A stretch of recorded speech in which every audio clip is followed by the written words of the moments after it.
Afadhali mzee ambaye ni mtulivu, ambaye hana haja ya kujaza mifuko yake, ambaye atachunga masilahi ya watu yake, badala ya mdomo tamtamu tamtamu tamtamu tamtamu. Lakini akiingia ni wale wa kufanya moja yako,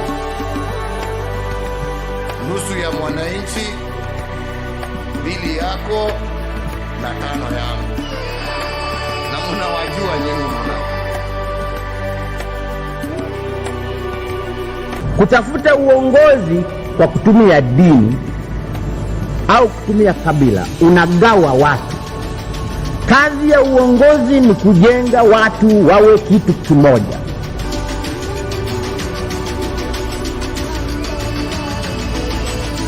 The 2.2 billion has been spent in the office of the president and State House between July and September. If you do that calculation, it means that we spend in that office 23 million per day and 1 million per hour. That cannot be sustainable.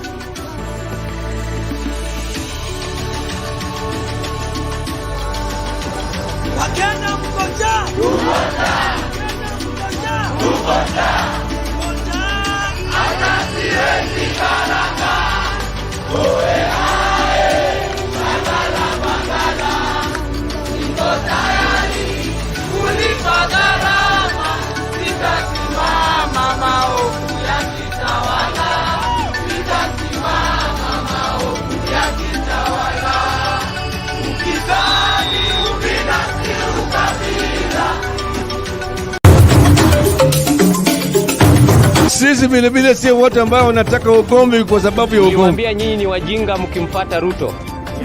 Mkadhani tunawadanganya. Jeti ya Ruto. Hii maisha ya Ruto ni stress na ni stress. Mungu wewe umetukosea. Tunaingia vijijini, mijini na hata jijini kukuletea taarifa mchana kutwa.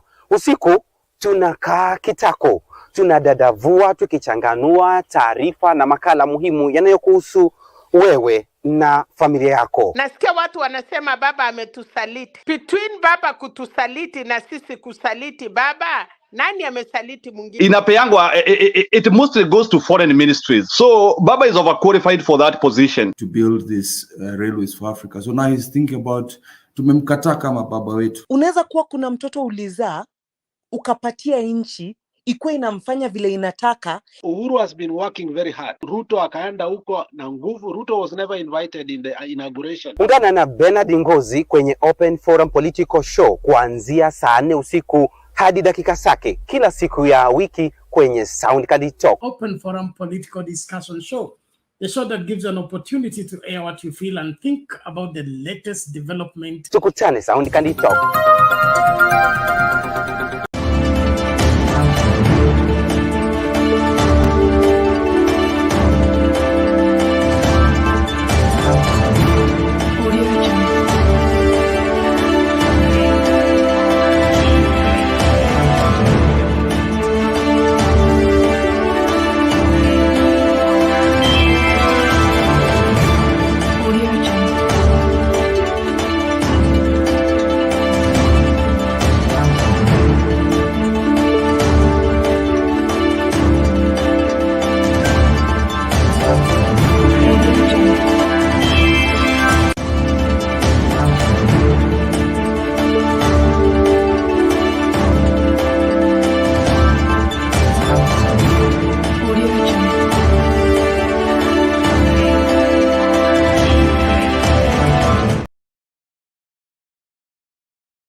Good evening, ladies and gentlemen. We are glad you're watching. Thank you so much for making time to join us. This is Sound Candid Talk, Open Forum Political Discussion Show.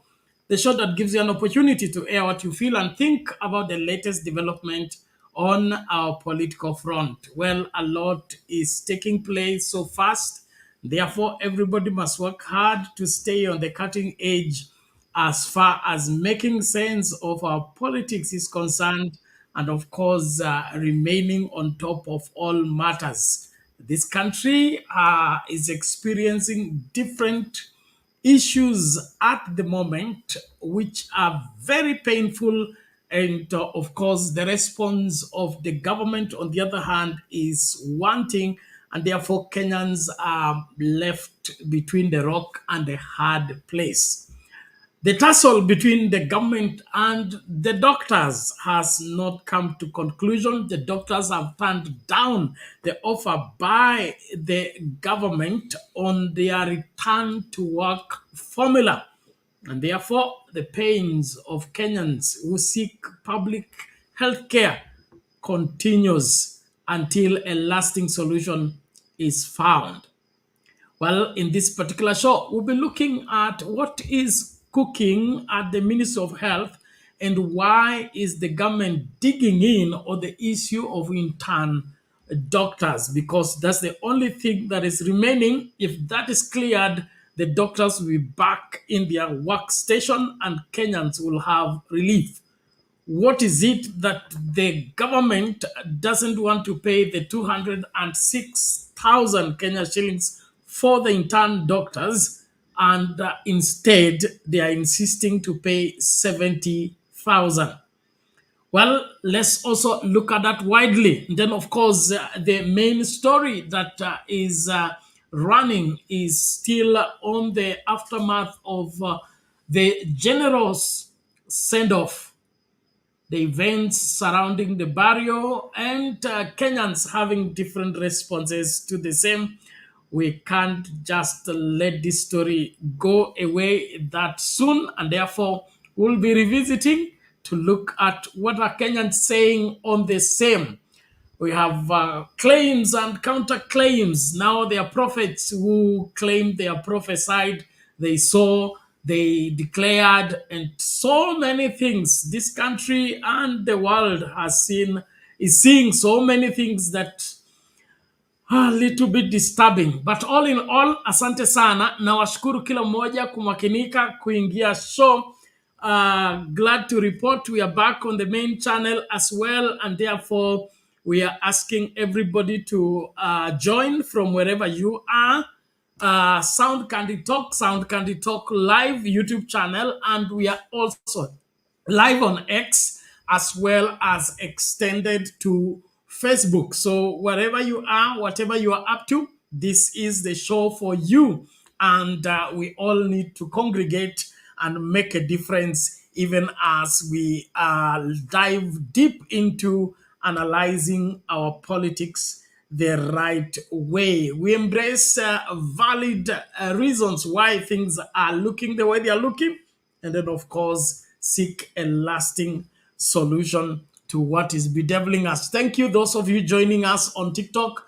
Please, let's do as the traditional requires. Let me see those likes rising on that TikTok. Confirm if you are getting us loud and clear.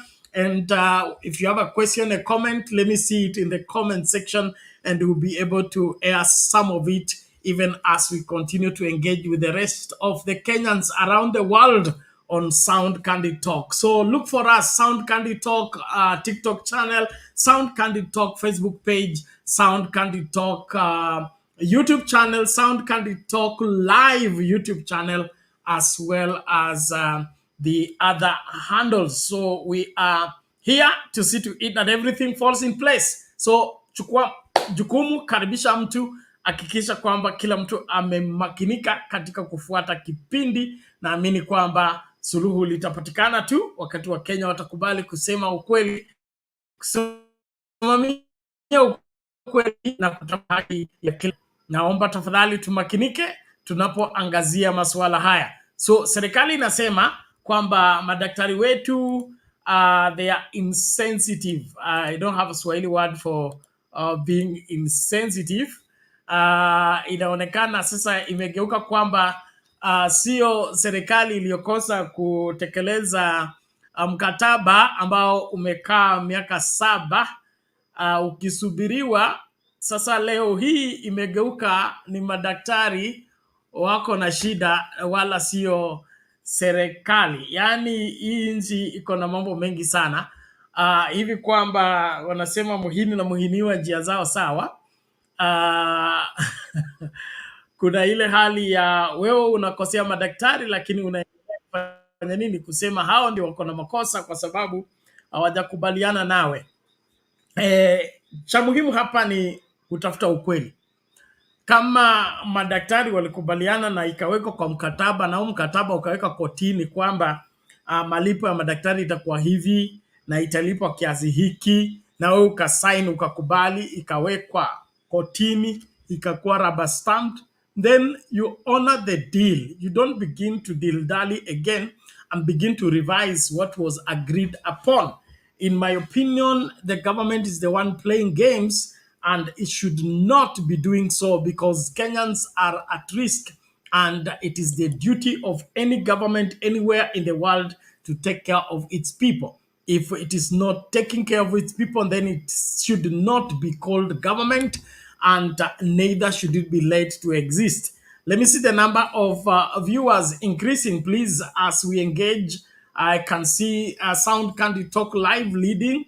Sound Candy Talk has a few people joining, and then of course X pia. So nataka kuona kila mahali kuwe na kila mtu ili tumakinike kwa pamoja tunapoendelea. Asante sana, naomba tukaanze kwa fujo. Dahi Abdi, karibu kwa show. Salome Amashibo, karibu kwa show. Tuni Mhamud 77, welcome to the show. Thank you so much for being here.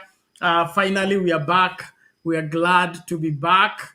Kanish Mbeche, karibu kwa show. Asante sana. Nani Wigitonga wetu huyo, karibu kwa show. Kuna Praise J, thank you so much. Welcome to the show. Queen Were One, welcome to the show. Sasa talala kesho. Karibu kwa show, asante sana. William Wadilo, karibu kwa show. Asante kwa kuwa hapa. Simba Marisaid, welcome to the show. Thank you so much for being here. Sylvia hiyo sasa nimeshindikana, utanifunza, sitaki kuiharibu. Asante sana, karibu kwa show. Naomba tafadhali tumakinike, tukaribishane. Esther Stoll, welcome to the show. Thank you so much. Kuna Talia Blessing Williams 344. Welcome to the show. Thank you so much for being here. Now, let's start with that praise by the chair of, I think, Council of Governors, Madam Waiguru, as she voices out her sentiments about the doctor and the rejection of their offer. And then, of course, we'll revisit the generous burial and the responses by Kenyans. There is one of great interest, and that is Wamboka's, the member of parliament of, I think, Bumula, if I'm not wrong, his sentiments about what transpired and what should be done to correct what went wrong. We'll be looking at that shortly. But in the meantime, let's listen to Madam Waiguru as she laments about the doctor and turning down their offer of the return to work formula. Welcome to the show. Please, karibisha watu. Yani tumekwama 50 kwa nini? Karibisha mtu, share link widely, share the link widely. Make sure that everybody's on board and nobody is locked out. We salute each one of you, even as we start out. Let's listen out to this one. Until close to midnight and initialed the agreement that was to be lodged in court. Mine is to bring to your attention the details of what the county governments had agreed, so that the public is aware. And as you have heard, all the issues that had been raised that were relating to county governments had been agreed on and signed off. The agreed upon position inter alia provides as follows. Number one, on medical insurance, it was agreed that county governments that had not provided medical cover to the doctors to commence the process of acquiring the medical cover forthwith. Number two, on release of doctors on postgraduate study, that counties to continue releasing doctors for postgraduate studies based on county needs and the longevity of service. Three, on employment of doctors, that county governments would recruit doctors on availability of resources as informed by the staff establishments. Four, on the issue of car loan and mortgages for doctors, albeit reluctantly, because this to county governments was not our priority at this time when we have financial constraints, the county governments agreed to engage the National Treasury in the next 6 months for seed funding to enable county governments to set up the scheme for the doctors. Number five, on new collective bargaining agreement, that the Council of Governors will initiate and coordinate the process of negotiating a new CBA with every county government within 30 days from the date of execution of the return to work formula.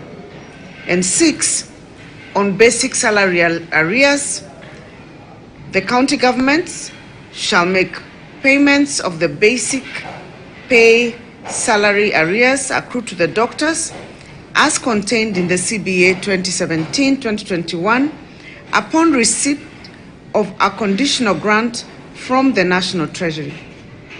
The payment shall be made in a phased manner over a period of 5 years.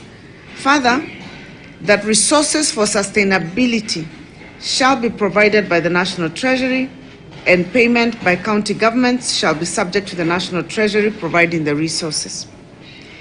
It was further agreed that the union shall immediately call off the strike and the union members participating in the strike arising from the strike notice dated 6 March 2024 shall immediately return to work, but not later than within 24 hours of executing this deed. This agreement was initialized and was to be adopted as consent to be filed in court. The parties were to sign the deed yesterday, 22nd April 2024, at a meeting scheduled for 2 p.m. However, we waited patiently and were informed that the union leaders were held up in a meeting to deliberate the matter. It is most unfortunate that the doctors have deliberately refused and ignored or disregarded the courtesies extended to them. The doctors are therefore insensitive to the suffering and plight of the vulnerable Kenyans in dire need of health services. We wish to reiterate that all county-specific issues as raised by the union were adequately agreed upon. This is therefore simply unacceptable and have left the governments, the county governments and respective employers to deal with this long unwarranted strike as they deem fit within the HR policies and practices. We therefore advise all county governments to take appropriate and necessary action to. Well, ladies and gentlemen, that's the chair for the Council of Governors expressing her disappointment about the doctors turning down their return to work formula and now claiming that the doctors are insensitive. And that is a matter that I would want us to weigh on. Do you agree with Madam Waiguru that doctors are insensitive to the plight of Kenyans, or is the government failing on their part? If the matter of the interns has not been settled, should the doctors accept what they have been offered? And bearing in mind that this is not a new deal, this is a deal that has been signed and deposited with the courts for over 7 years. So is it the government that is insensitive, or the doctors? Let's look at that. And of course, that forms part of our poll question tonight, and would love to hear you and your sentiments on the same. Is the government justified to term striking doctors as being insensitive? Okay, Sound Candy Talk Live. We have 41 people have cast their vote. 12% say yes, 88% say no. That means the government has has what? Has the whatever, the ball in their court, and they need to respond rightly. On the main channel, 13 people have cast their vote, and of the 13 people who have cast their vote, 23 huku zinaenda mbio mbio basi. Okay, kuna 29% say yes and 71% say no. Welcome on board. Even as we start out the conversation, please usikae mbali na kuomba ukuwe mstari wa mbele kukaribisha mtu na kumakinika kuhakikisha kwamba unachangia kwa njia moja au nyingine. So ili swala la madaktari, ni serikali ya kulaumiwa ama madaktari? Na kama hili swala litaendelea hivi, Wakenya wataendelea kuumia mpaka lini? Kwa nini serikali inakuwa na nini uzembe ama utepetevu ikifika kwa masuala ya kushughulikia wananchi? Are we in any way less humans or something? Are Kenyans, or ordinary Kenyans, being treated with the required dignity and the required urgency when it comes to their plight? Remember, this is the 41st day of the doctor strike, and the government is still dilly-dallying. You'll hear the CS for Health talking, and you wonder who she is addressing and giving orders. If somebody was earning a salary of 206,000, or rather his colleagues earn 206,000 per month, and then you are coming into the same office to do the same work, and they say because you are new, you will be paid 70,000. Would you accept such a deal? Is there any company that does that? Even if we have to do some savings? And does even this government need to do some savings for any of these so-called excuses? Because I don't see any serious main project taking place with the Kenya Kwanza administration. They have run away from responsibility, taking care of our mamas as they give birth, taking care of our students in school, taking care of virtually everything. And so the money that was going to Linda Mama, where is it going? The money that was going to Kazi kwa Vijana, where is it going?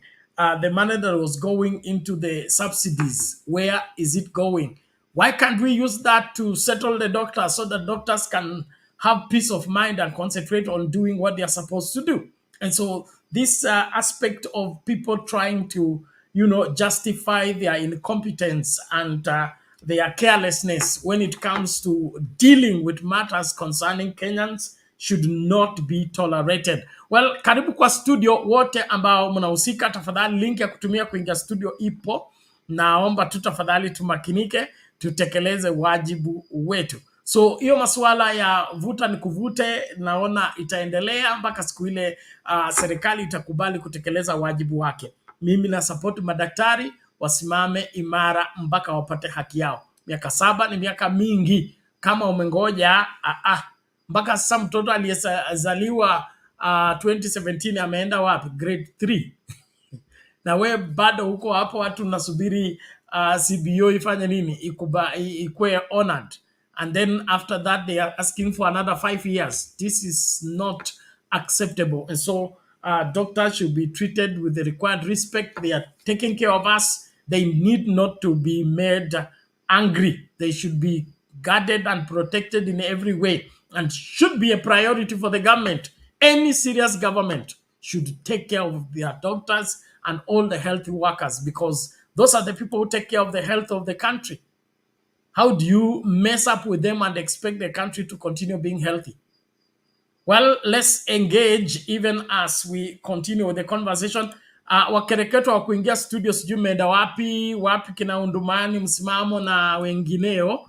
Naomba tumakinike kuingia studio tukajadili masuala haya kwa kina. Ningependa tu kabla mimi ning'atuke niwachie kina Shadizo, nitaleta hiyo debate ya Wamboga. Ile najua hiyo italeta kizaazaa, lakini tulikuwa tumezungumzia masuala haya hiyo jana. Okay, let's see. Freedom anasema this is the first time in Kenya history that the government is refusing to pay doctors. They want to buy a plane worth billions na hakuna pesa ya kulipa madaktari. It's just unbelievable. It's just unbelievable. And now, by the way, the excuse of the crash of the plane is now coming up with now a new quest for replacing all the whatever equipment for the military and all that.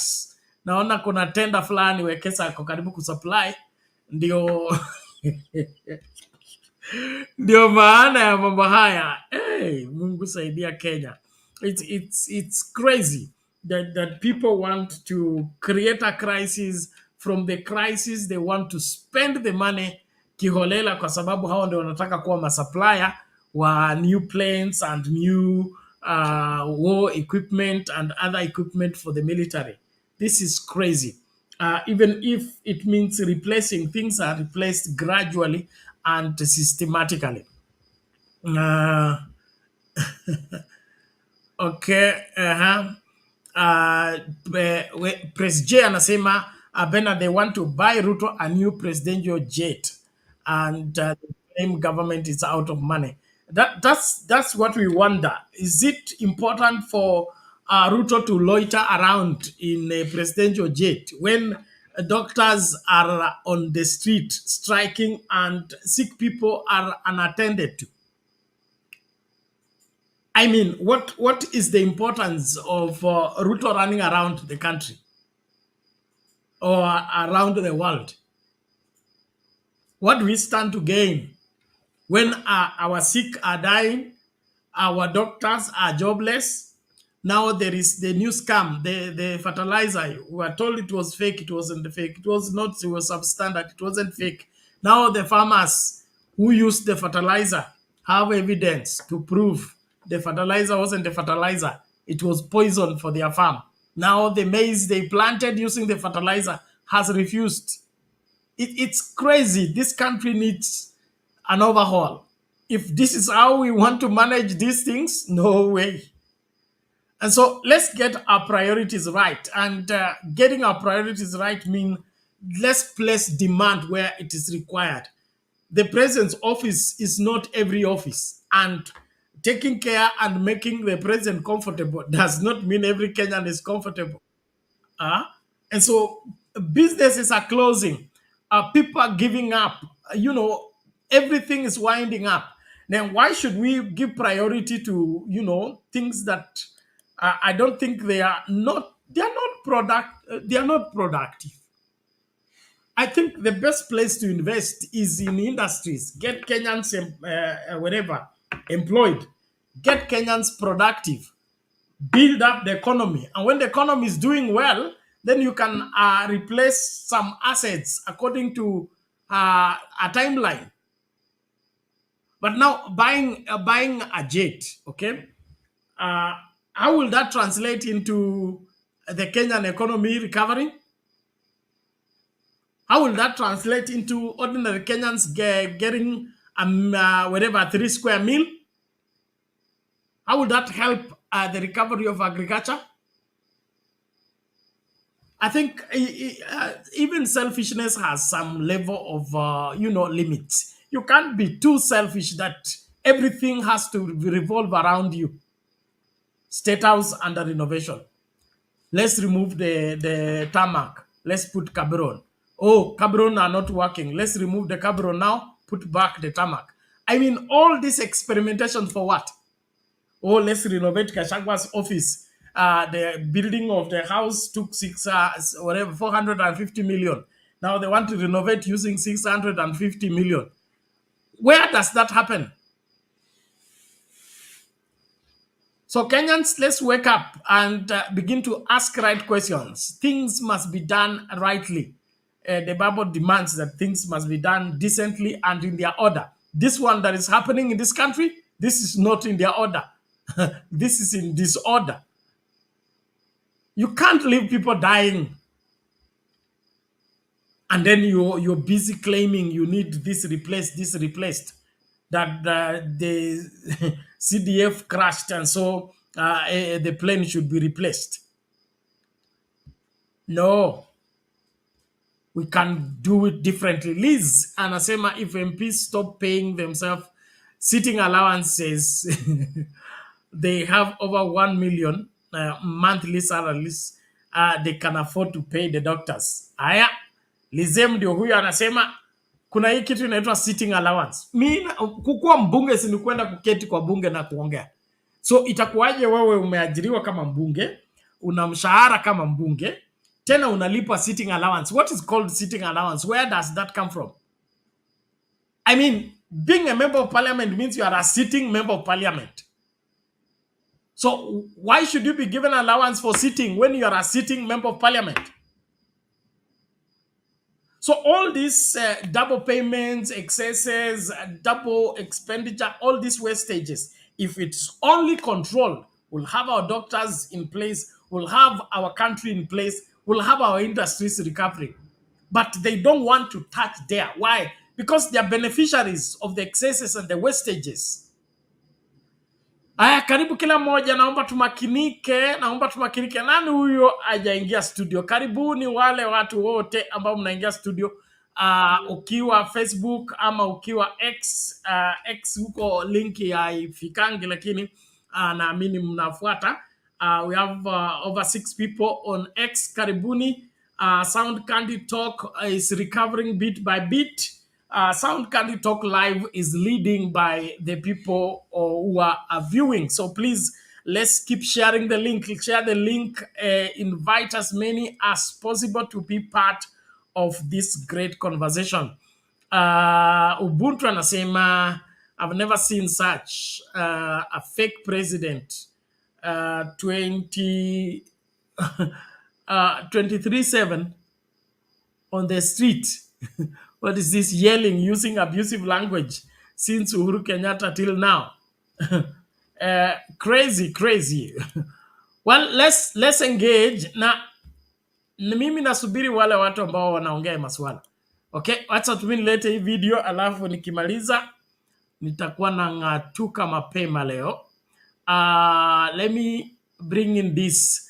We talked about it. Let's look at this. And Wangira, if Wangira you are around, you need to come in and now weigh on this. Huyu ni mzee mwenzako akizungumza masuala ya kijana ya Ogolla na tabia ama jinsi alivyohusika katika mazishi ya babake na misemo yake pia. Huyu mbunge anasema iko na dosari na matambiko inahitajika. Sasa sielewi sana. Naomba tafadhali, nataka ushauri wenu. Msimamo, wewe ndio mhenga wetu. Kama upo, karibu. Jambo la kwanza ni kutoa tena rambirambi zangu mara nyingine kwa familia ya ndugu yetu Ogolla ambaye aliaga na akazikwa. It was very painful because mimi nacheza na Bonge FC na tulitrain na Ogolla siku ya Jumanne. Ndio Ogolla akaenda akafa. So it's very painful, but kuna kitu mimi nataka kupoint out. Kijana yetu ndugu ya Ogolla, sisi kama wana Western tuko na mila na tamaduni na desturi. Kitu ya kwanza, Ogolla, General Ogolla alipokufa, bibi ya Ogolla ni property ya jamii ya Ogolla ikiongozwa na his uncles, ndugu zake. So it is wrong kusema kijana kusema ati mimi naenda kutekea mama yangu. Wewe unatekea mama yako, unajua needs zake. This was very very very unfortunate. Very unfortunate. 2, mzee akikufa kama Ogolla, mtoto wake hafai kumshika baba yake akiwa uchi. Nilipoona kijana ameenda kwa kaburi kureceive baba yake, na mnajua hakuwa kwa jeneza alikuwa uchi. Hiyo lazima watu watafute wazee wafanye tambiko. Hiyo maneno haikwenda mzuri. Alafu kijana anaambia watu ati msiongee. Sisi tunasema ina funeral tunalia vile tunataka. General Ogolla hakukuwa tu property ya familia hiyo nucleus family. Alikuwa property ya Jamhuri ya Kenya. Sasa kwa kijana kusema ati General ati tusikatae ati sijui walikuwa marafiki wapi, ati alikuwa anaenda State House sijui wapi. I think hata kama amefiwa, he is absolutely wrong and unacceptable. Kenyans wanted truth about the death of General Ogolla, and we want nothing but the truth. Wewe kijana, tunakuombea Mungu akupatie nguvu uendelee kumwona baba yako, lakini wacha sisi tumwone General Ogolla kama wa Kenya. Wachana kutuletea, you can't gag us. Wacha kutuambia Ogolla alikuwa general wa majeshi ya Kenya, hakuwa general wa familia. Sasa to that extent, wewe lia pole, ugua pole pole kwa nyumba, achia wazee wa jamii ya Wajaluo wa take over rituals na wafanye tambiko. Msipofanya tambiko, hii mtoto ameharibika. Fanya tambiko.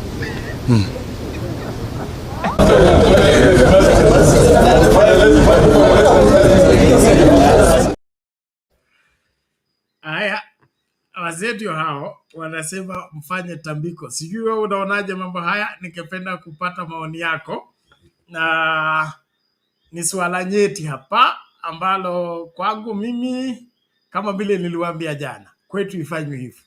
So kama kwenu ni sawa, utuambie. Nataka kuona maoni yako hapo kwa comments, na wale mnaingia studio, karibuni tafadhali. Tumakinike kwa pamoja tunapoangazia swala hii. Freedom anasema huyu labda sio mtoto wa Ogolla. Stop casting as passion. Unataka tena kudai maneno ya DNA hapa, utaleta kizaazaa. Ninyi mnaonaje? Nataka kuona maoni watu wa TikTok, sioni comments. Hebu sema hapo, unaonaje mambo haya? Ni kijana yeye anacheza game ambayo sio ya kwake. Yeye si goalkeeper, yeye si striker, yeye si midfielder. Yani ako kila mahali, mpaka anafika mahali ambapo haruhusiwi. Ni nini hiki? Atuole angesema shenzi sana. Sasa karibuni kila mmoja, naomba tumakinike. Nashukuru namba ya watazamaji inaendelea kupanda. Watu wa X, asante sana. You are picking up very well. Please, let's keep going. Nisikie maoni yenu. Huyu Queen Were wana anasema tambiko ni manyasi. Kijana lazima aonge ama nyasi. Hiyo mtafafanuliwa na Shadis wakiuja hapa. Ndio mzee wa Waluya hapa atakwambia kama nyasi, what manyasi means. But I believe ni muhimu kila jamii heshimiwe na mila na desturi zifuatwe. Nitapeana tu kama wasia ama ushauri haswa kwa kizazi hiki ambacho kina vijana wengi. Okay? Wewe kama kijana wa jamii, as a young man or a young woman, there are areas that are no-go zones, and those areas can only be explained and be taught to you by the elders. Kuna tabia ya vijana kwenda kujirundika pamoja hao kwa hao, na hawataki kuhusika na wazee, watu ambao waliowatangulia, na hii ndio sababu ya hizi excesses. He says kuna huyu nani? George what? George Otieno 2021. He said, what if the boy is just right and Ruto didn't do it? No, we are talking about the excesses. I mean, right about what? Right for us to be told not to talk? I mean, from the fact that we are being told not to talk is suspect. Number one. Number two, like I was saying, as young people, we have to understand that there is a role that is for the elders. There is a role for your peer group. There is a role for those who have gone ahead of you. And so keeping the rank in life is very healthy for you as a young person. Don't jump classes. Don't, the Bible talks about, I do not exercise myself into matters too high for me. Too high for me. You don't take yourself into the table of the kings without invitation. You don't allow yourself to partake into what is reserved for the elders without an invitation. Those are the excesses we are talking about. What happens is you end up cursing yourself, or you end up destroying your destiny. Or now this overstepping, jumping over the fence to go into areas that are not for you. It's what we are keenly observing, and of course are calling the younger generation in this country to order by the behavior displayed by the son of the general. Okay? Getting in the grave, receiving the body of the father, according to member of parliament here, it's a taboo. It is an abomination. Okay? And so if nothing is done to correct that, the boy can go crazy. There are many things that can happen. And we are not praying for that to happen. But what we are saying is that as young people, mwache hii kikundi mnaenda kujiunga na vijana wenzenu, mnaongea maneno ya ujana peke yake. Lazima ukuwe kijana ambaye ako balanced. Ako balanced inamaanisha anajua jinsi ya kurelate na wazee. Kuna siri za wazee ambazo anapewa na anajua jinsi ya kutembea. Ukiwa katikati ya kina mama kama mwanaume unajibeba vipi? Ukiwa katikati ya wazee kama kijana unajibeba vipi? Ukiwa katikati ya mixed group, how do you carry yourself so that you don't lose your relevance and you also don't goof? Okay, because this behavior here is unbecoming. It's unbecoming. You can't be omnipresent, not in your father's funeral. And so these excesses are becoming too much. And hii inatokana na hii story ya kutoa mipaka. Okay, kutoa mipaka. Kuna masuala ambayo sisi tukiwa watoto tukikua, they were no go zones. You could not even let your mind go there. You can't let your mind go there. But today, we are there with our mind, with our body, with our spirit, with our everything. That doesn't work. And so let's engage. Ingia studio, wale ambao mnaingia studio, link ya kutumia kuingia studio ndio hii. Nataka muingie studio hapa, mambo ya noge ili tuone vile mambo yatakuwa. Hebu nione. Okay, Ubuntu anasema parents have a lot to teach our kids. Very important. Tembeza watoto katika mila na desturi. Wacha hii maneno ya kupatia blue band na mkate na kuambia they are growing healthy, stronger, and they cannot fall sick. They may be sick in the head, sick in their upbringing. Their character is wanting. You don't become a nuisance in the society by you living in your bubble and you want to infect everybody with the same. That won't work.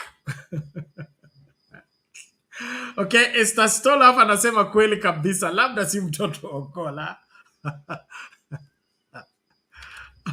Hakuonekana kama amefiwa. Haya, mambo ni kama hayo.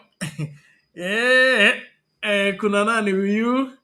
Elina Kopman. Okay. Kijana was so high on coke and was easy to be manipulated, which he was. Probably, lakini unajua kuna ile hata kama umenunuliwa, okay, ama umepewa kakitu, you can't be obvious like that. There are things that are hidden. There are things that are for the elders. It is wrong to outshine the elders and shut them up and tell them they should not say, they should only quote you. We quote you as who?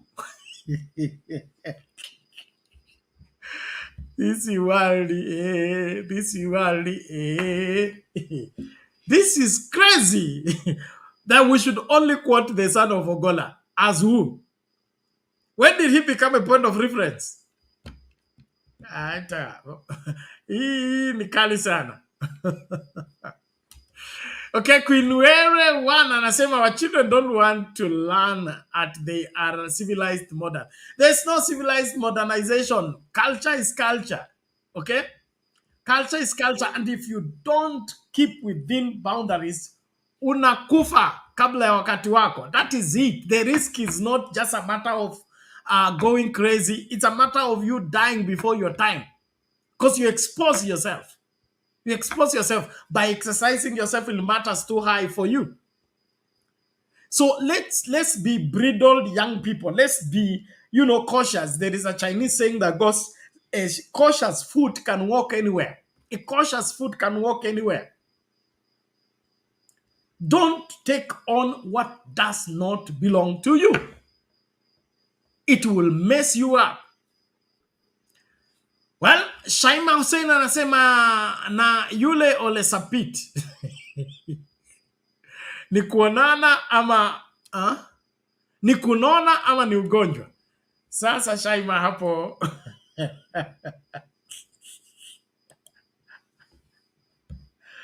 I won't go there. You will forgive me my favor too. Sitaki kuingilia hapo. Lakini ni kunona, okay? Ni kunona. Biblia inasema nani huyu? Anaitwa Eli, okay? Eli alikuwa kuhani wakati wa Samuel, okay? Anasema alinona sana mpaka shingo na kichwa zikatoshana.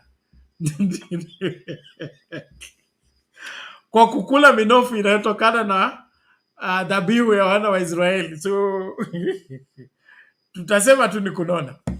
Lakini naomba tafadhali tumakinike katika kuingia studio na kuzungumza masuala haya. Kwa hivyo kama vile Wamboka amesema, tambiko linahitajika kama huyo mtoto wa Ogolla atapona mambo haya.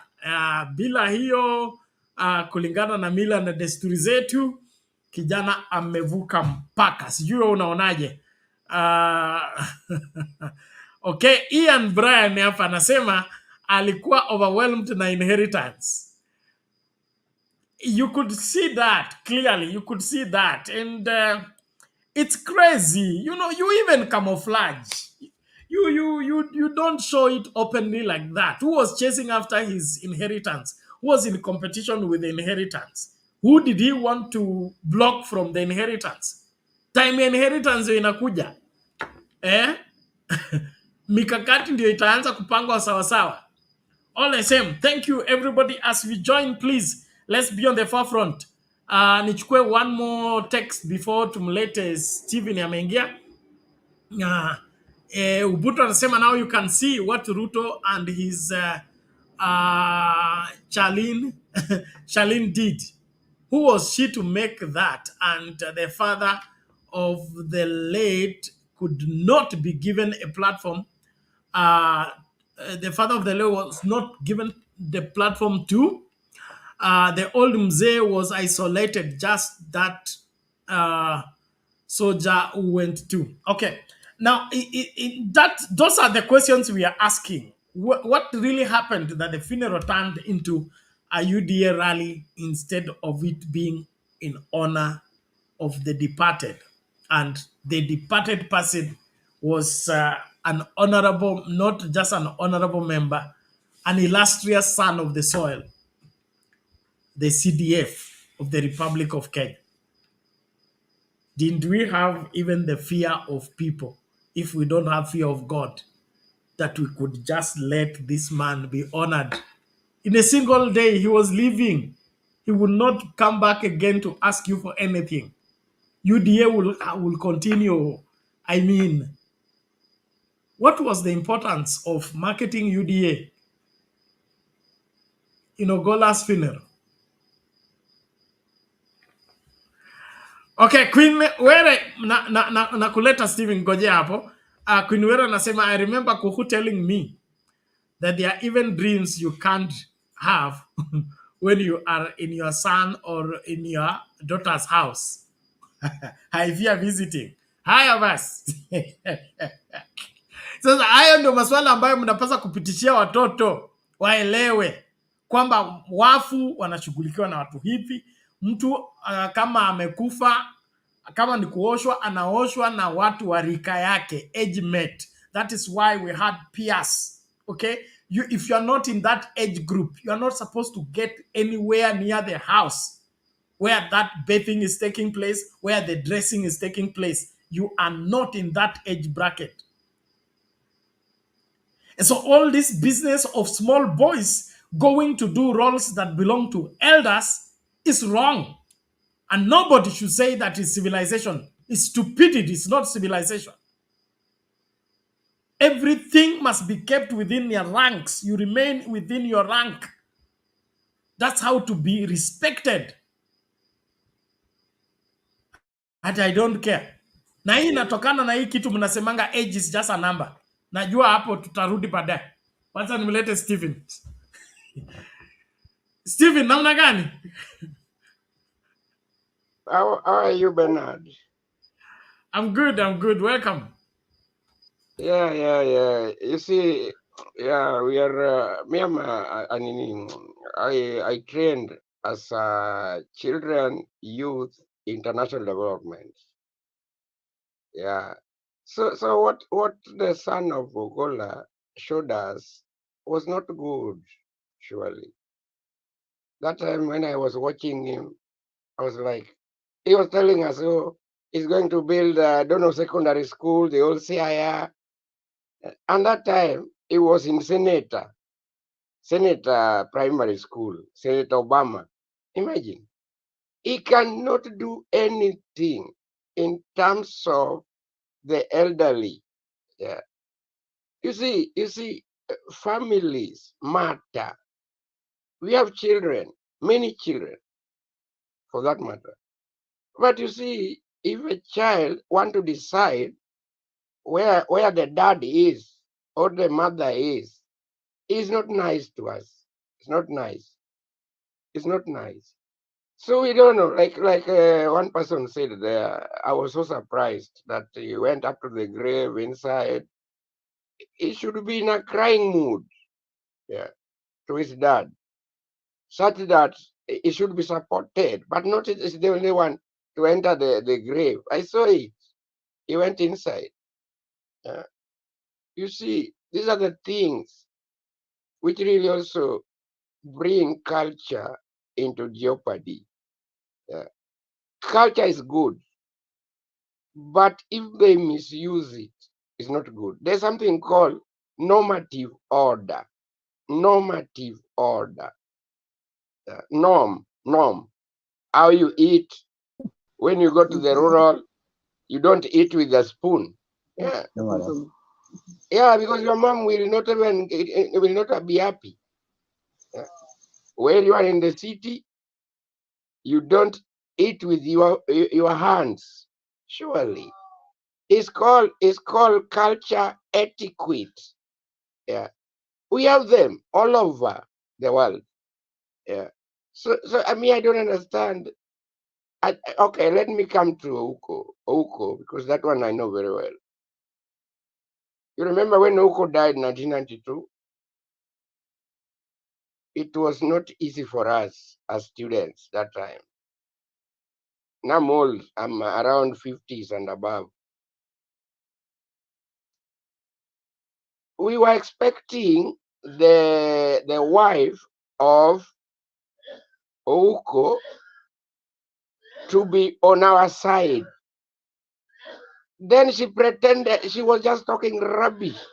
You know, Christabel, her name, yeah. We were like, this Christabel, this your husband, dead, killed, not even dead, killed, with administration. And then you just want to say, let's go and go on. Yeah? There are some things which cannot make sense to lose. Sorry, because you don't like people talking about our tribes. You see, every culture, I defined it in many words. I don't know how to convince Kenyans that ethnicity is healthy. What is wrong is tribalism.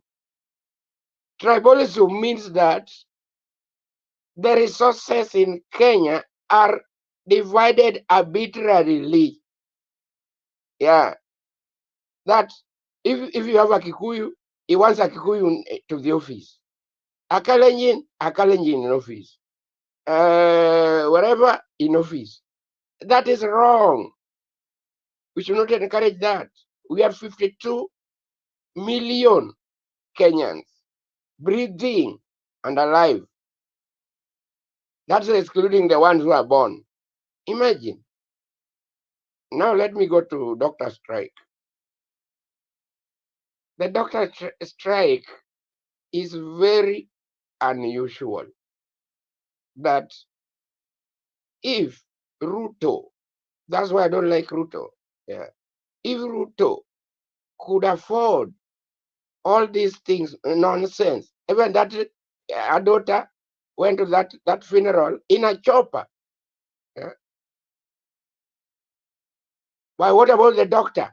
Doctor, you remember doctors? Yeah. Doctors are very important segment of humanity.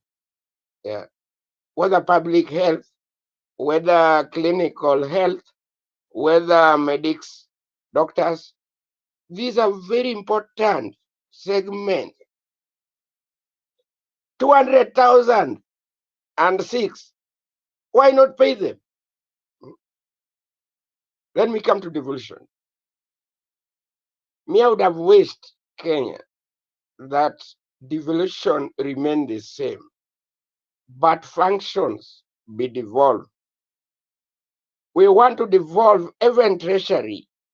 Every county should have their own treasury. KRA.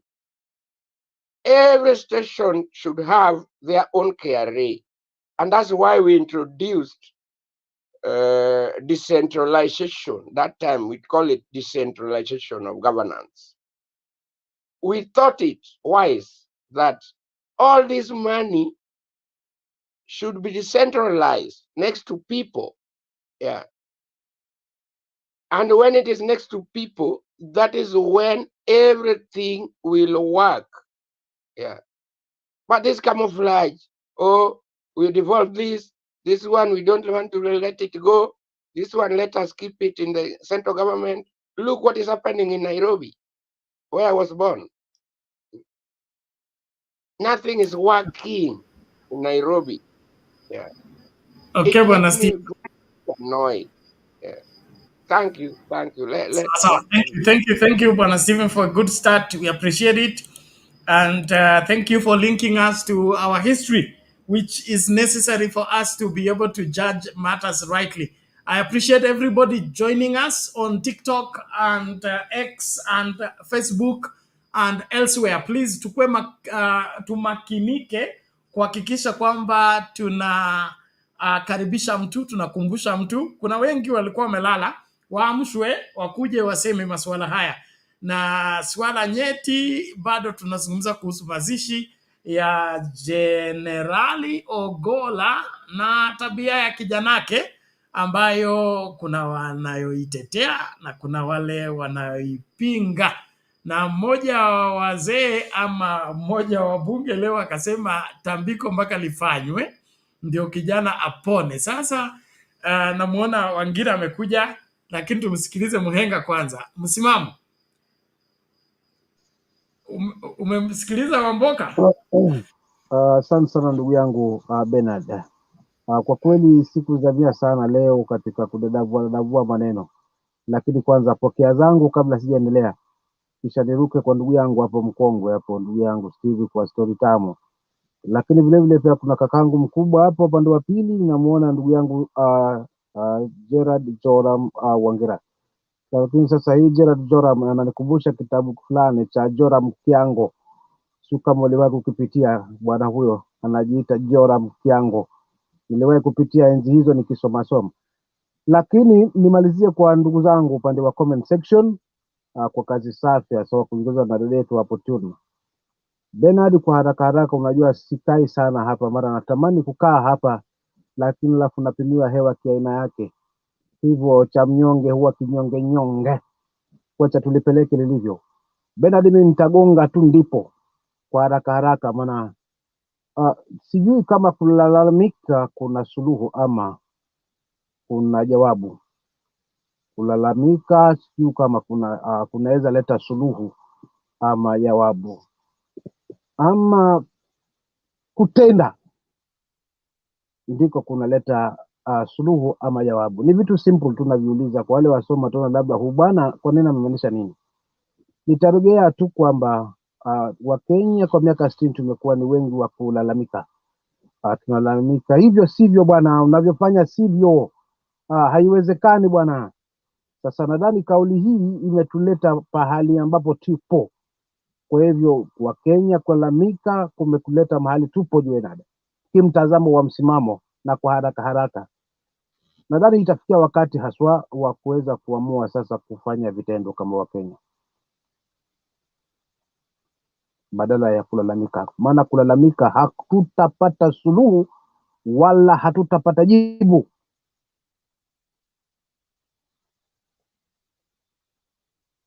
Unajua, nikimalizia nitasema hivi, kwa nini nasema ni vitendo. Kama kweli inaridhisha haswa, tuna ufahamu wa kweli kwamba katika taifa letu tumekuwa ruled under 2 tribes,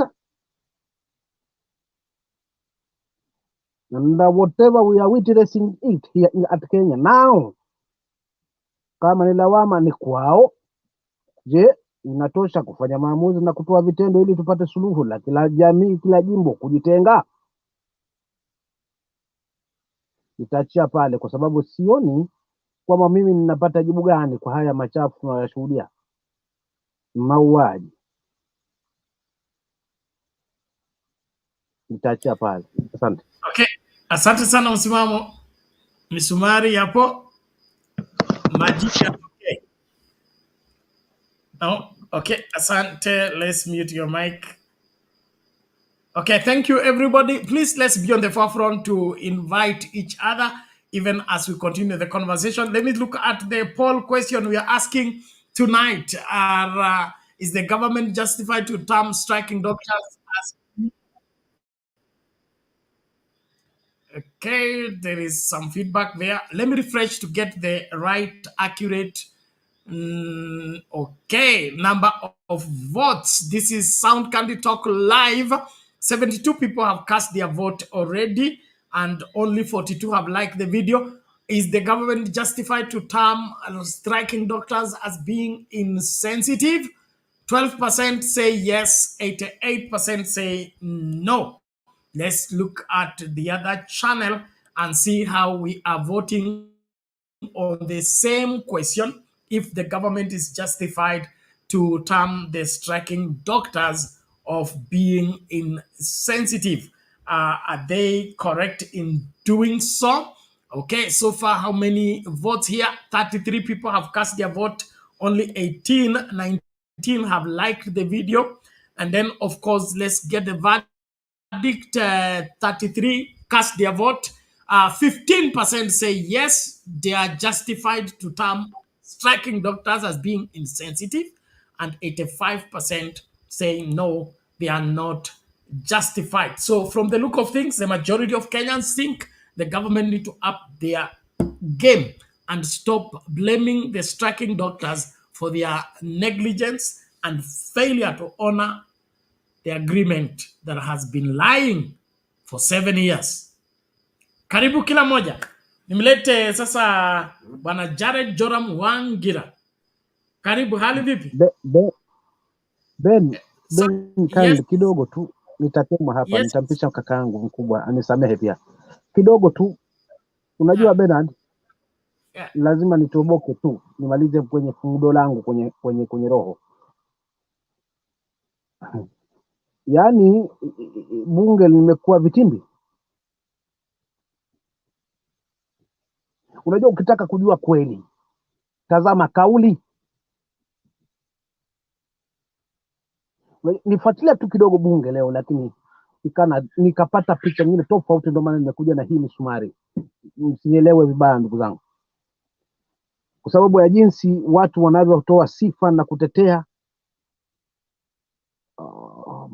Mfano haswa kwetu Costa hapa, nimeona dada yetu kutoka kule Lamu Mashariki, nikafikiria jinsi anabambanya kauli za kuweka hali ya kuweza kutoa kondoleze zake na vile vile kutetea. Tunatafuta kweli gani? Na watu wanauma maneno. Sikiza Usoro jinsi alivyokuwa anazungumza. Hivi kweli bunge tutakuwa tunaongozwa na watu wanaojali tumbo zao? For how long? Kenyans must want an action. Bila action yoyote, kuchukua maamuzi hile taifa letu, hatutakuendelea hali kama hii, hatutafika popote kwa hali kama hii. Kwa sababu ni wapi hata hizo chunguzi ambazo tunasema tutafanya uchunguzi upi, kipi kigeni? Jamani, kama kabila zingine Kenya hii hazina nafasi katika uongozi, ni wakati wa kila jimbo kujitenga, tuangalia mambo yao, tuone jamii mbili zikipeleka taifa linaloitwa Kenya. Maana tutazungusha vichwa hapa na yote tunazungumza madaktari, lakini halileti tija, maana taifa letu lipo pabaya. Kama kabila zingine hazina nafasi ya kuwa na uongozi, wao ndo wanazungumza kweli na taifa, na wao ndo wanaoangamizwa pasipo maelekezo ya kimana.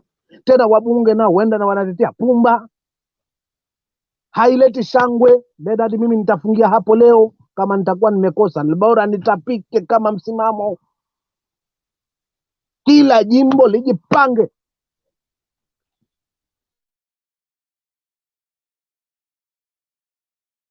Sawa, msimamo, tegea hapo hapo, tutarejea.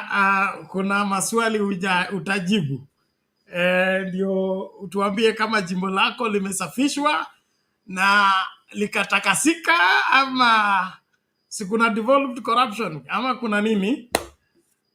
Gerard Misawangira, karibu. Na Ubuntu hapa anasema you look like the father, so na you're both from Busia County, so labda your family members.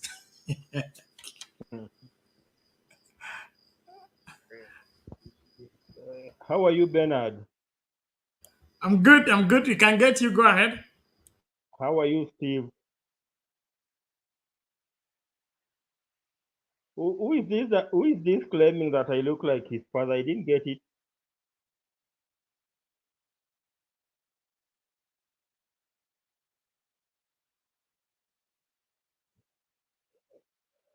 Can you hear me? Yes, we can hear you. Who is this claiming that I look like his father? I've just displayed the Nini. Can't you read? She's called Ubuntu. She's your daughter from Busia County, so just confess. I will do my investigation to find out. I am happy to hear that, my brother Musimamo, he has left, that he read a book written by another Joram. And, I'm also an author, so he should also be reading my book. People, there's a guy also called Jared Angira, who was also another reader, another writer, if you remember Jared Angira. That was just by the way, and I'm happy to see my brother Lala here. So today, I'm not going to say anything about General Ogolla, other than to just say that, may he find favor with the Almighty God wherever he has gone, and may his family find peace that surpasses all human understanding. That's all that I'll say about General Ogolla, because yesterday it was a whole topic, and we went on and on and on, and I don't want to repeat myself again. Let me start from before I talk about the doctor strike, Bernard. Today I want to congratulate a commission called the Judicial Service Commission of Kenya. Bernard, there is this gentleman called Wafula Chebukati. If you remember Wafula Chebukati, the guy who has put us where we are today, he had He's applied not to a become. gentleman. He's not a gentleman. Don't give him that honor. He's a suspect. So if you remember Wafula Chebukati, the man who has put us where we are today, he had applied to become a judge of the Court of Appeal. Imagine he placed us where in the chaos in which we are in today, and he had applied to become a judge of the Court of Appeal, and the Judicial Service Commission of Kenya turned him down. And I want to just take this opportunity to congratulate the Judicial Service Commission of Kenya for turning him down, because that is not a guy we should have anywhere, even if it means becoming a magistrate in any of our courts. Now to the issue of the doctor strike. Bernard, this evening I was watching news, and I heard that the salary review commission, SRC, has recommended that the cabinet administrative secretaries, what we call the CAS, be paid 780,000 shillings per month as their gross salary. There's another gentleman also called Fazur. Fazur is in charge of, I think, an authority that is regulating the private security sector. Is forcing the private security companies to pay, the security guards 30,000 shillings per month. Despite the private security companies saying that, the economic environment is not conducive for 30,000 shillings per month for a security guard, is forcing them to pay 30,000 shillings per month, and telling them that if they will not be in a position to pay 30,000 shillings per month for a security guard, then he's going to review, their license. Then here is the government of Kenya telling us that it can only afford to pay doctors that they are now calling intern doctors only 70,000. Look at that contradiction, that paradox, Bernard. The security companies are saying that we are unable, because of the economic climate, to pay 30,000, and they are being forced to pay 30,000 per security guard. And when it comes to the doctors who are earning, they were earning 206,000 shillings, as interns. They are now being told that it will be downscaled to 70,000 because of the hard economic times. Then you wonder, where are we headed to? Here on the other side, you want private security companies to pay guards 30,000, and you're telling us that the economy is hard on your side. You cannot pay doctors 206,000 shillings. What a paradox, Bernard. And again, even before the ink dries, you are on the other end, SRC. It's SRC that says that, we cannot afford to pay doctors 206,000 shillings. And today it was saying that we can pay the cabinet administrative secretaries 780,000 shillings. Then when I look at this country, the paradox in this country, Bernard, it becomes hard to analyze, because we seem to be living in a very confused environment, where those in power want to earn big, but to frustrate, the small man. The small man here includes the doctor intern. My understanding of the doctor intern, the doctor intern is a guy who does most of the work, because he's not an intern per se. He is a doctor, he's a trained doctor, he's just on what we call, supervision, close supervision, he has to be under close supervision for 1 year before he can be allowed to work on his own. But he's a doctor already. But here you are telling us that you cannot pay this man 206,000. You can only pay him 70,000 shillings. When on the other side, you are telling us that you can afford to pay a cabinet administrative secretary 780,000 shillings per month as salary. Then, looking at that contradiction, we see a country that, is not heading to the right direction. And on the other end now today, there's a guy called Moses Kuria, who I think is the cabinet secretary in charge of public service today. He has said that because of the doctor's issue, he's going to propose to the cabinet that we do away with what we call permanent and pensionable terms of employment to contract. So he now wants every person employed in government to be on contract, just because doctors are now claiming that they be given what is due to them. So, there's a lot of contradiction in the way this government is being run. And if this is the way things are going, then I don't think whether we are taking the right direction as a country. Let me just leave it at that and allow somebody else to come in. Thank you. Thank you, Gerard. Let me listen to Lala. Lala, how are you? It's been so long. Shudizo, is first of all, my condolences to you. I know we haven't spoken since your loss.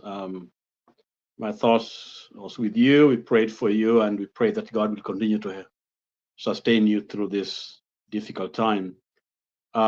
Stephen, good to see you.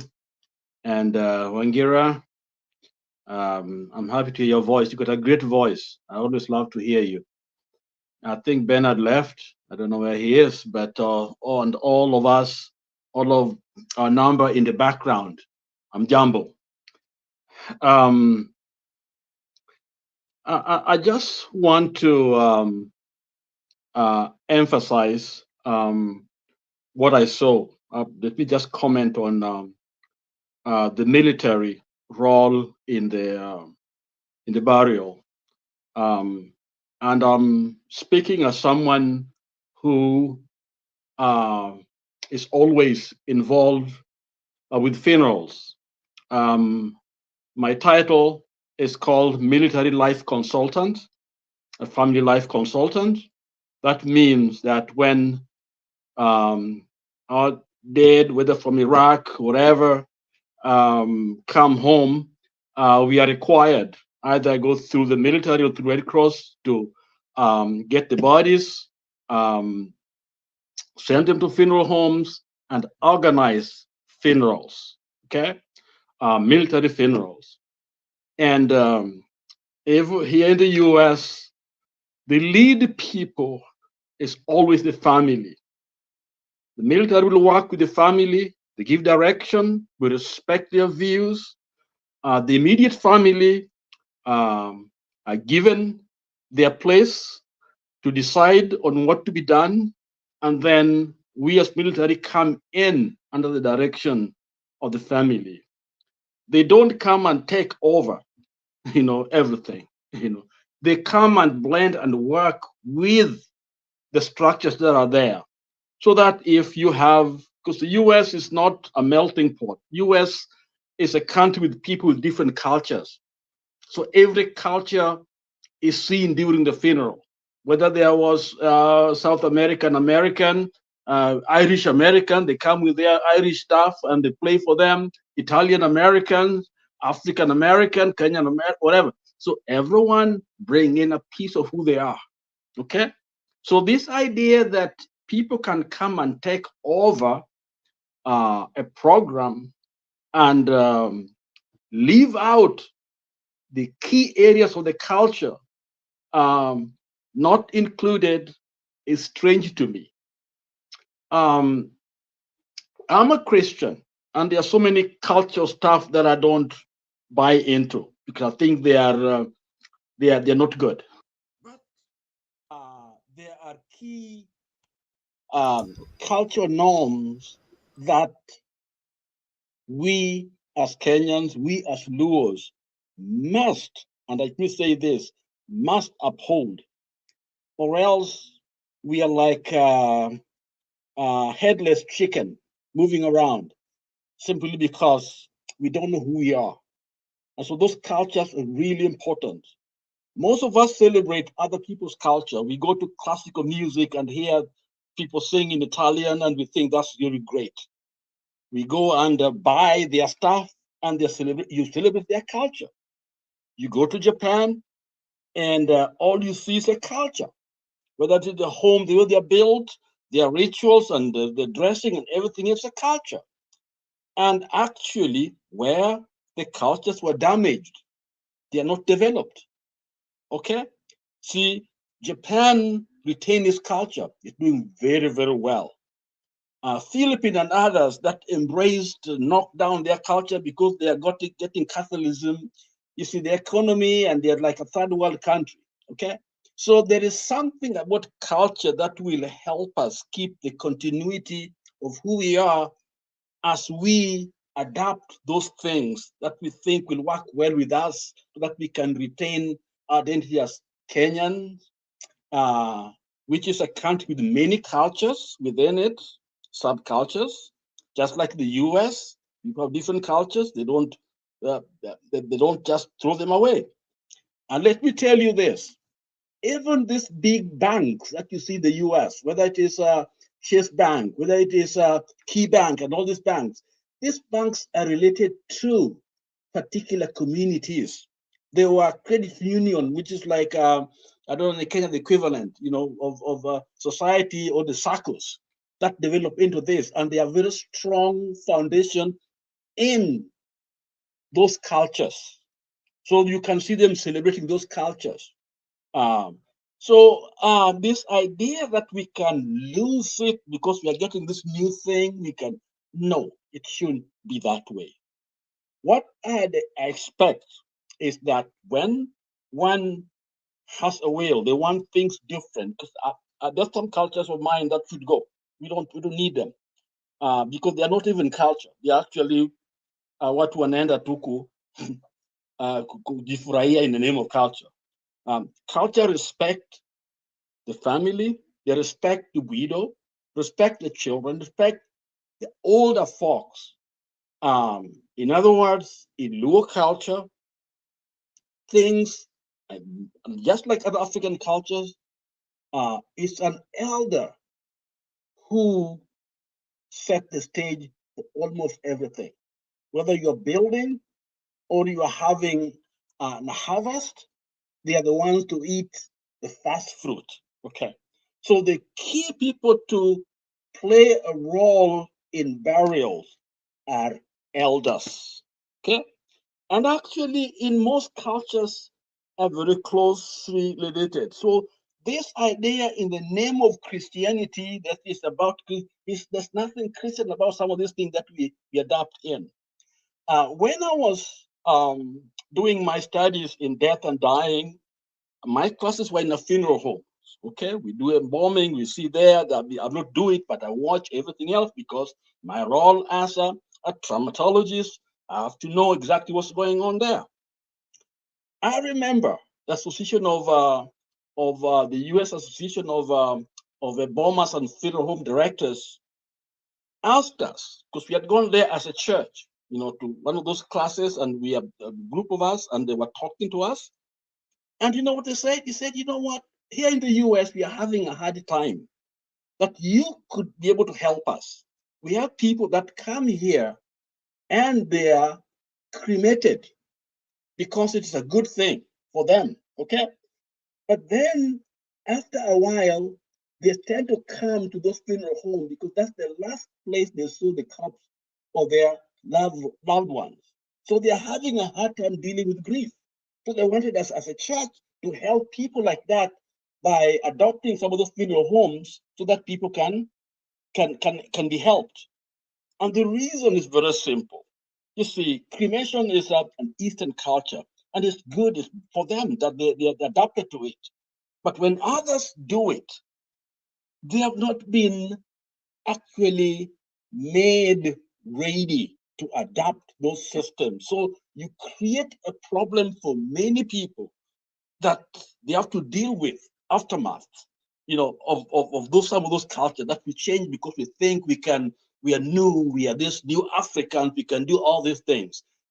They have actually a lot of spiritual, a lot of sociological and psychological factors that are very hard to address. And they were concerned, the funeral home directors, to approach us as clergy to try to help these people, because whenever there's an anniversary of the death of their loved ones, they come to the funeral home because that's where they saw their loved one the very last time. So these are factors that are there. So when we are changing things around, we got to be very, very careful, because what we are doing is we are adopting some of these cultures that we are not even ready for. And so we find ourselves in a big problem. Let me talk about Ogolla family. My heart goes out to them. I think all of you know my voice goes out to them. And speaking from my training, there's what we call Dr. Kluber-Ross, gave us those 7 stages of grief.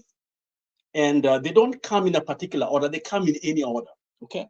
So there are people that actually have not dealt with their trauma in a long, long time. And let me give you an example. I was in a base in El Paso, Texas, okay? And a young man drove from the city of Albuquerque to my office in the military base. And he said, I want to talk to you. I said, well, come in. And he told me that, you see, I had been driving for almost 6 hours and talking to my friend in the car while driving back to the base. And when I arrived in Texas, in El Paso, I realized that my friend I was talking to was not there. Then I asked him, what's going on here? Then he disclosed to me that he was in Iraq and they were blowing, one of those bombs, the IUDs, and for him it was not hurt. So they cleared him a little bit, checked him up, and he was fine, and he moved on. So he never dealt with the trauma of losing his friend. So a year, 2 years after, when he came back, driving back, that's when those thoughts were triggered. That's when stress, this PTSD, symptoms, the denial, and all kinds of emotions came over him. And it was almost, going crazy, because that's when he began now to deal with the suppressed or repressed memories of his trauma. Okay, so Ogolla's son may be still not there with us. So let's not be too critical of him. But at the same time, we got to educate our people to understand that our cultures are really important to us. Some bad ones, we gotta let them go. Good ones, we must nurture them so that they can help us have a future. Because if we don't have them, we don't have a future. So what we saw was truly sad. Whether these guys, older people came and took over, kind of confuse them in 72 hours. They're grieving, things are not right, and nobody knows what's going on. And it seems to be that way, because anyone, even those older guys, should have listened to the family. Go there and visit. One of the things that we do in the US is when we hear of someone dying, okay, outside there, the first thing is we go to the family, okay? Ogolla's death was badly managed. Whenever there's a crisis like what happened, the government immediately convenes a press conference with a spokesperson to let people know exactly what is going on. And I think Stephen will tell you that, because people want to know. You update them every, whether it is 30 minutes or 40 minutes as the things are unfolding, because the anxiety is built on the inside. So when the young man criticizes the bloggers and others, that should have gone to the government. because they are the ones who are supposed to manage the information that the wananchi are receiving. They are the ones who should have been telling people, because people knew already the plane has gone down. I listened to the parliament, I think Millie Odhiambo, standing in, point of order and saying, something has happened. And already Ichung'wa had known, because his response from what he stated is clear that he had known, somebody had told him, intelligence had come to him, and yet the parliament is going on as if nothing has happened. It's badly managed. The key thing is, when a disaster like this happens, immediately someone comes to the front, if not the president, but somebody who is able to give us information and addresses the nation. This is what has happened. We are trying to find out what is going on. We'll keep you informed so people know what is going on. Ogolla was such an important figure in the nation. For people to speculate and waiting for someone to speak, it's like we are not prepared for anything. So I think it's critical for us to put the blame where it belongs. It belongs to the government who mismanaged that information, not the bloggers. Bloggers may have their own issues, but it's not the bloggers. So, young man, if you hear this word, we love you, we're praying for you, and that God will help you as a family of Ogolla. We love your father very, very much. He helped my village, my home, Homa Bay. Him and I come from Lala Primary School, and where he went to school and the past and did very well, good reputation, very, very well. I went to Kisumu Technical, okay? And he came back. And it's been confirmed. He built for us, he dug a borehole that is now helping the schools, the primary and the secondary school. And some of us are trying very hard to build those schools. I've been doing around this. And so your father is an excellent man. We are proud of him. He's a hero. He's a legend. We'll never forget him. The life that he lived. But things have been badly managed. And we are praying for you that it's never late. Things can be made right. And we love you and we want to support you in any way we can. And let me stop here and let somebody else speak. Thank you. Thank you, Lalo, for that great contribution, and thank you, everyone, for those who are watching us. It's been quite a while sometimes since I was here, but I thank God for being here once more time. I really appreciate Sound Team, Sound Candy Talk for the support and for being there for me and being there for Sound Candy Talk. I really appreciate for everyone. For those who are joining, if it's the first time, please consider clicking the subscription link so that you can be part and parcel of this as we discuss this political open forum tonight. And without much ado, I'll begin to the point whereby somebody asked me earlier. Somebody asked me earlier about the Manyasi, the Manyasi thing. I'll speak about it later, but before you go to wrap about that, Lala brought up something that is amazing, and I also want Steve to contribute to us it also. You see that it's been quite a while where since we get the independent, but you find that mm, the the countries, the white people want us to walk or to be the same character the way they want us to be. They don't want us to live the way we used to live a long time ago. Like you find before we get the before the nation were colonized and all that, you see that people African we used to live when we the chiefs, the king, they used to rule very well. We used to even to have the kingdoms. We used to have everything running very well in organized manner. They become up, they say number one, they are bringing independent, and they say they're bringing the political nini. Why do we call it? The rights that we can have many politicals as possible. And when you call in, like for example, like in the US, they have only three parties that are ruling.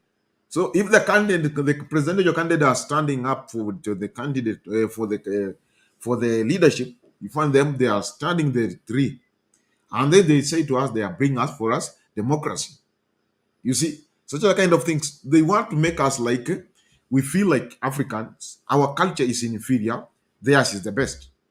We want to do, they want to do away with our culture, not considering us like we used to live before. We had the life before them, and our life was better before them. But they want us to get away, and we imagine that that thing's not good, and now we have to come and abide to their rules and work towards what they want towards their culture. Steve, I want to begin with you. How do you feel towards that? Is it good so that when we stop following our culture and decide to follow their culture, decide to follow their way they want us to live? Thank you very much, Sadizo. Culture is a lifestyle. That's how I define it. It's simple. Yeah. So there is no culture which is inferior. Yeah.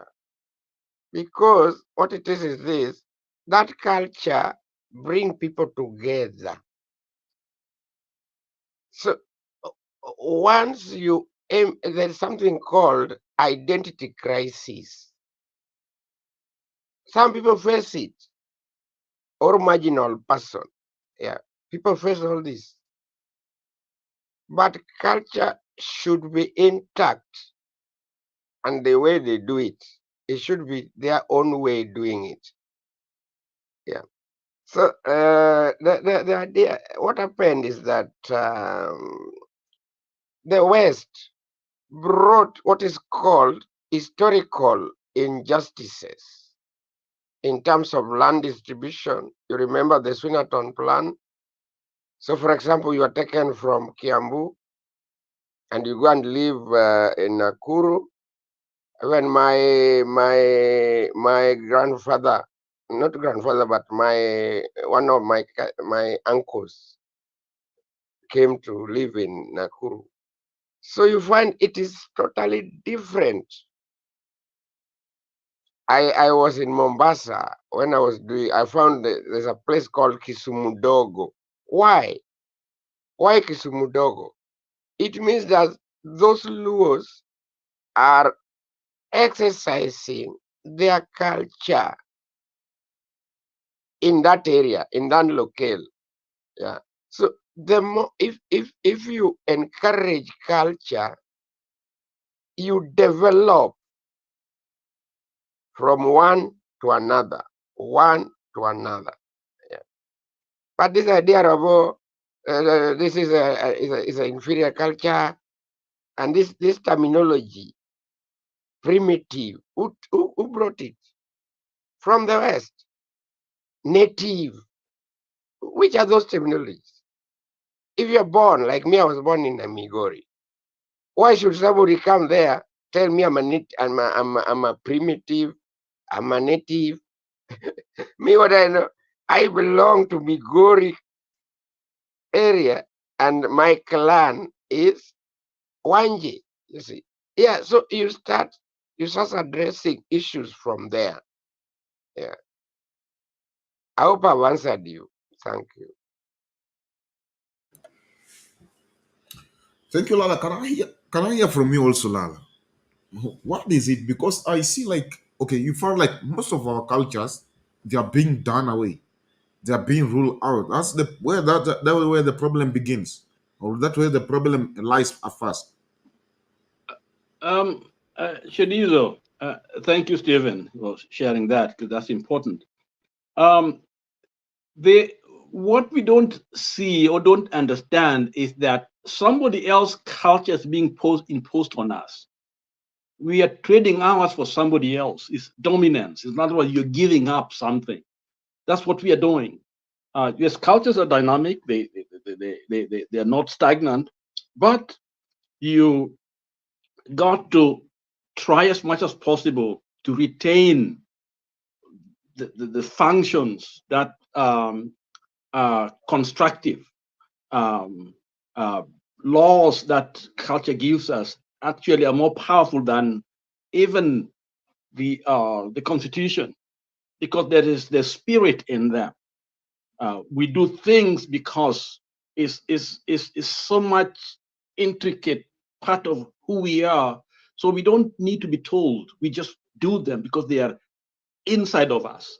And without that, you're not you're just a machine. You're not fully human. So culture is key to our survival and our development. So nobody should lie to us, and because you see what Ruto is doing is basically an African.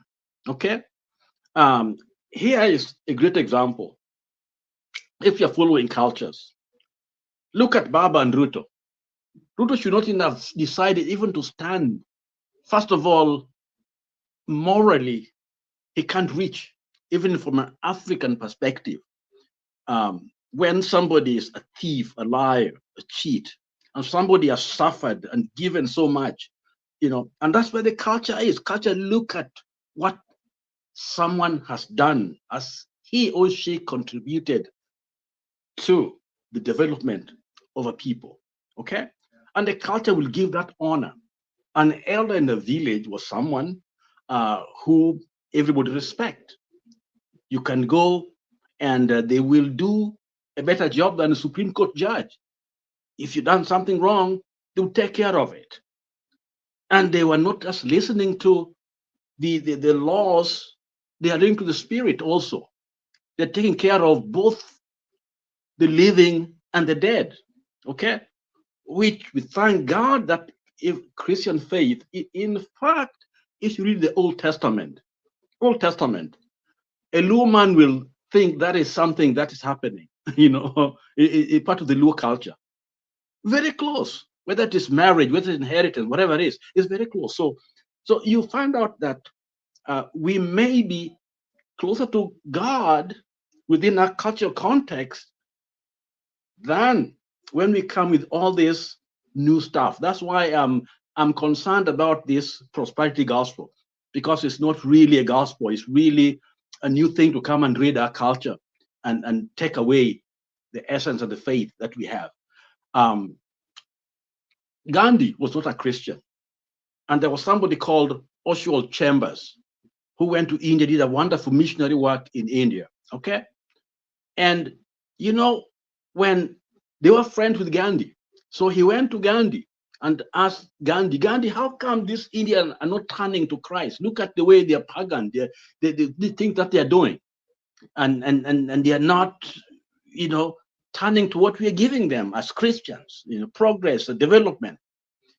And Gandhi looked at Mr. Chambers, the Reverend Chambers, and told him, Reverend, if you had come to us in the spirit of the man you talk about, Jesus, that is Jesus, we would not resist you. If you came in the spirit of Jesus, we will not resist you. But you come with this arrogance. Your culture's bad. You couldn't play drums. You don't do this. That is suicidal. So culture is key to our development, economic development, intellectual development. Okay, it's a key to our survival as a people in Kenya, and it's what will give us a defense, because you can be a general, but what are you defending? We need to defend who we are, and who we are is formed by our culture. So our culture is key to who we are. So it's important. Some of us survive here outside because of that culture. Sometimes I'm very depressed, but after I eat ugali, I feel better. You feel like nina kwetu, nina nyumbani kwetu. Tafuta ugali, unakula, unasikia mzuri, there's something about the culture. Asante. Hey, thank you. Thank you, Lala. Lala sema tafuta ugali. Yes, Steve. Yeah, Lala is it make me happy because I'm writing a book called Multiculturalism and Assimilation. So I want to see how they merge together, because like even me, I eat ugali here, in my house, ugali, because you feel part and parcel of your heritage. Yeah, then yesterday, Lala, I heard something from you about culture, that you are the eldest. Are you the eldest in the family? For example, death has come. You see, the elder of the family is the first to contact, whether it's a mom, whether it's what. Me, I lost my wife when I was in UK. Yeah, but I had to go home. Then I had to take my children from school for burial. You see, so and I'd not yet put my homestead. Lala know this. Yeah. Homestead. All Luos, they must have homesteads. So my younger son is now in Karatina doing actual science. Because I was still young from primary, I couldn't say, oh, your mom died and all this. So we say, I had a tent. So I said, because he's my son, for you to put a home in Luo culture, you must include your son. Yeah. So we had to stick there at night. Imagine that one. Yesterday you left, but I wanted to give you a congratulations for that. So we put ourselves there. The next day, I had to organize how to build the house, and then the elders came. The next day, they had to come there. My elder brother is a policeman. Is now retired. They had to come, all of them, you see. But then that is what makes my home. So all my children could be there. They are happy. Yeah, that is our dad home. Yeah. So culture is very important for that matter.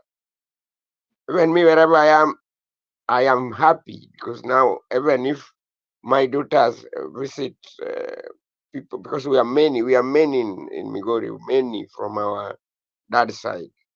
So there's no problem about it. Yeah. So, but this idea of trying to ape the West, I have a conflict with it. I don't like it. Because you ape the West for nothing. You remember, I can see Njiru is there. Njiru will testify this. You remember when Gachagua Gachieta was recently, so when they were in State House, he didn't know even how to use a fox. Surely. Why? Because he was exhibiting culture which belonged to Nyeri.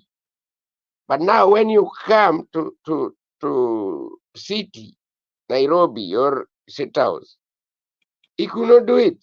I don't know if they were in a seminar. I got that and I said, culture is very important. Thank you. So culture, please, culture, don't leave culture. Please. Thank you very much. Thank you, Steve, for that contribution. Indeed, that is great. And welcome everyone for those who are joining on the panel. Please let us come. We are rolling it down and you're rolling it up to come for the conclusion. People who are watching us on TikTok, please continue tapping the screen and continue joining and welcoming other people to be part and parcel of this. This is great, and this is our time, and this is the time to discuss and come up with a solution and know where the way to go or know which is the way, because the way is the way when you know the way. You can't take people where you don't know, or you can't accept something that it's not vibing according to your way. Bring it to your way. I'll begin with Njiro. J, how are you? It's been sometimes since I see you.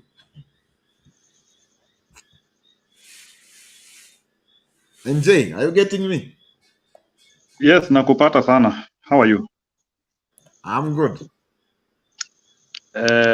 Finally umenipata, unasema hatujakuwa ukinipata. Na mimi nimekuwa hapa, nimekuja, wewe ndio ulipotea. Nimekuwa nikikuona chini ya maji. Hapana bana, mimi siwezi enda chini ya maji. Mimi niko, maybe wewe ndio uko chini ya maji, mimi niko juu ya jua. I'm on the planet in the surface. Yeah. So naona ni kama hii maneno ya Ogosh bado ndio watu wanajaribu kuendeleza zaidi. Yeah, Let me begin with there, sababu ni vizuri pia kuflow na vile watu wanaenda, usikue the odd one out. Although hii maneno ya Ogosh, we have said in finality, hiyo tumesema with finality,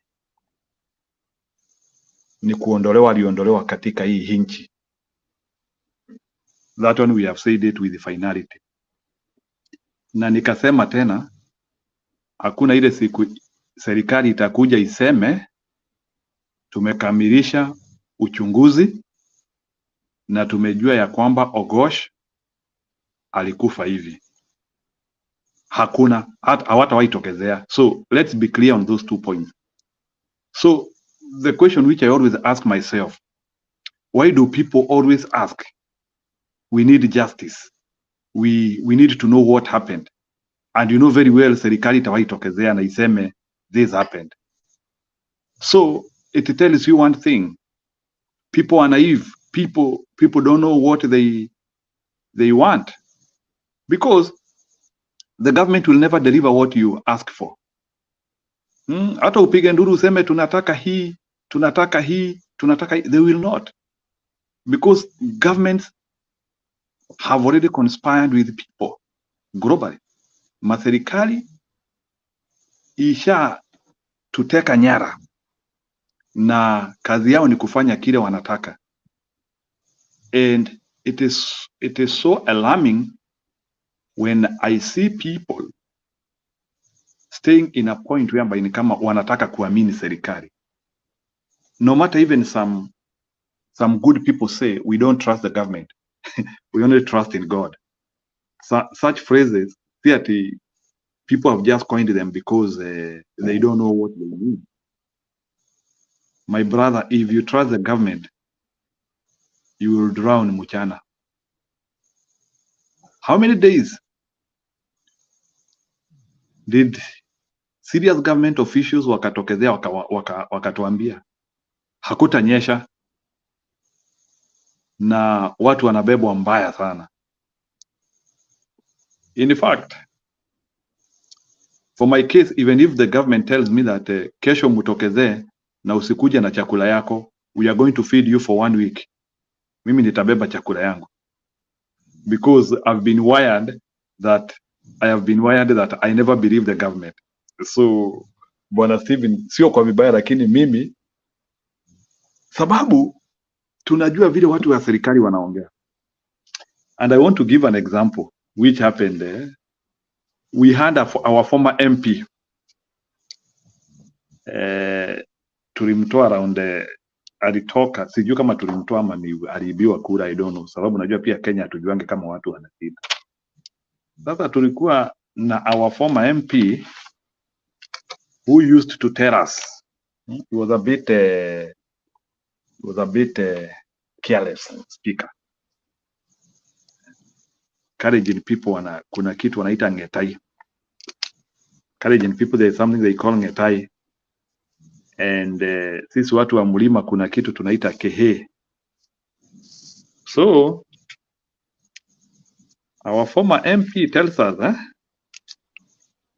kama bei ya kahawa kama kahawa hii mwaka nikiingia mkinirudisha kama kahawa haitafika 100, nyinyi mkuje muniite hiyo kitu. That's what he said, mkuje muniite hiyo kitu. Mkuje muniite mtu hajatahidi hajafanya, mkuje muniite hiyo kitu. I don't know what happened that year. Hata by the way, tulikuwa tunapata kahawa na 100 by the way. 100 was an unusual thing. Sijui jamani kama he invoked the spirit ama ni nini bwana. Hiyo mwaka kahawa ilikuja na 45. So he was asked that question by the way in a church. Wewe mheshimiwa, na saa zingine whatever wanaweza kuwa effective to in some places, some sober questions which very good dressed people cannot ask. Mlevi anaweza kuulizia by the way. In that level ya confidence ya walevi na wapea kongole sana, because hiyo swali hata raia wa kawaida hawezi uliza mheshimiwa, lakini jamaa mwingine hapo tu amevaa tu koti inakaa sama. Kauliza mheshimiwa, wewe mheshimiwa, si unajua last time ulituambia kahawa kama hatupati na 45 no, kama hatupati na 100 tukuite hii. Na jamaa akatusi yeye, although aliona moto sababu sasa the security was on him, akiamua ametusi mheshimiwa. So people tried to recall, watu walijaribu kurecall that ati amewahi sema hivi, akaamua bwana wewe umekosea mheshimiwa. So that's I am trying to give that narrative to tell you why you should not believe government ni hao watu, ni waongo sana. So my fellow Kenyans, tafadhali musingoje anything about Ogolla.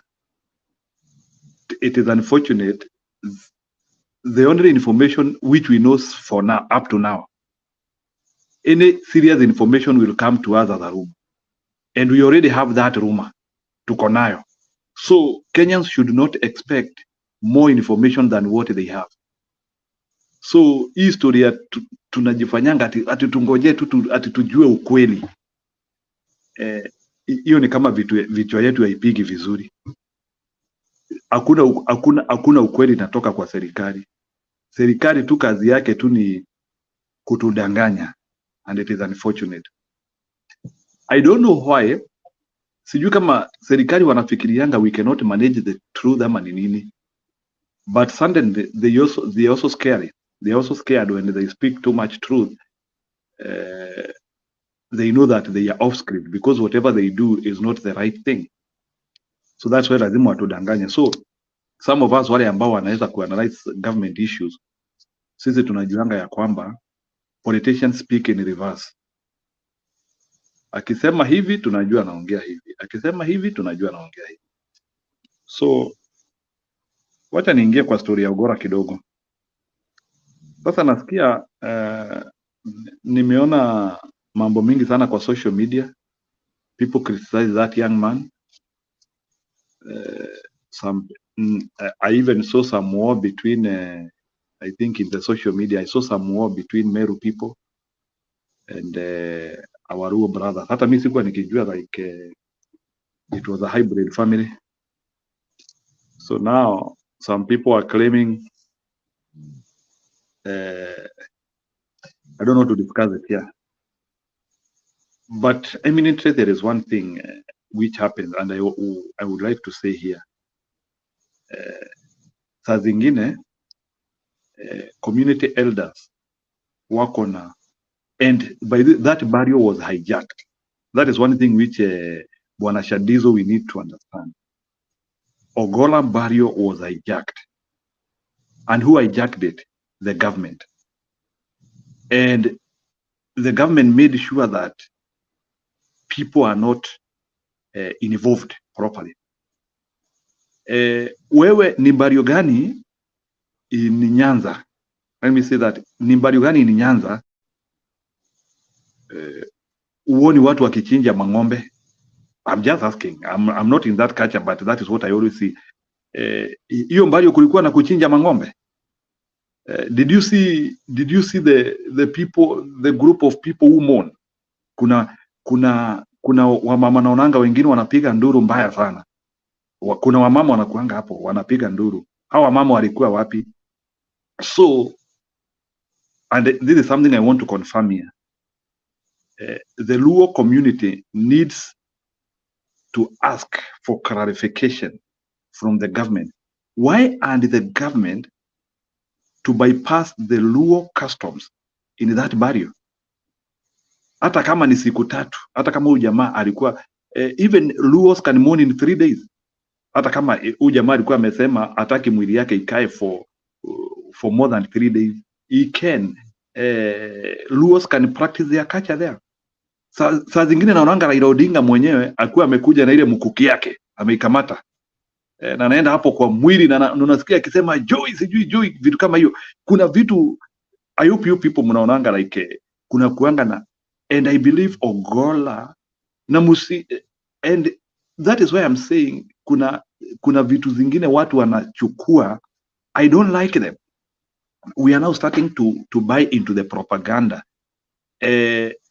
Luos were disrespected. Ogolla, na tusiambiwe ya kwamba, na watu wasiseme ati najaribu kuleta ati ukabila hapa. No, I want to say that Luo Council of Elders, if they are many, they need to come out na waseme they were disrespected, na wasianzie kusema ati huyo mtu tu aziko hivyo, ni kama huyo ni kama sio Mjaluo. Like watu wengine nimesikia wakisema huyo mtu ni kama he was alienated, his mind was not in Luo form. Kuna watu nimesikia wakisema hivyo. No, the government can step on you and you will do nothing. People need to understand that. When the government hijacks, hata kama huyu jamaa he was in a military, but the military and the Luo people could have enjoined in that barrio. So I don't understand why tunasema the Luo custom couldn't be done there.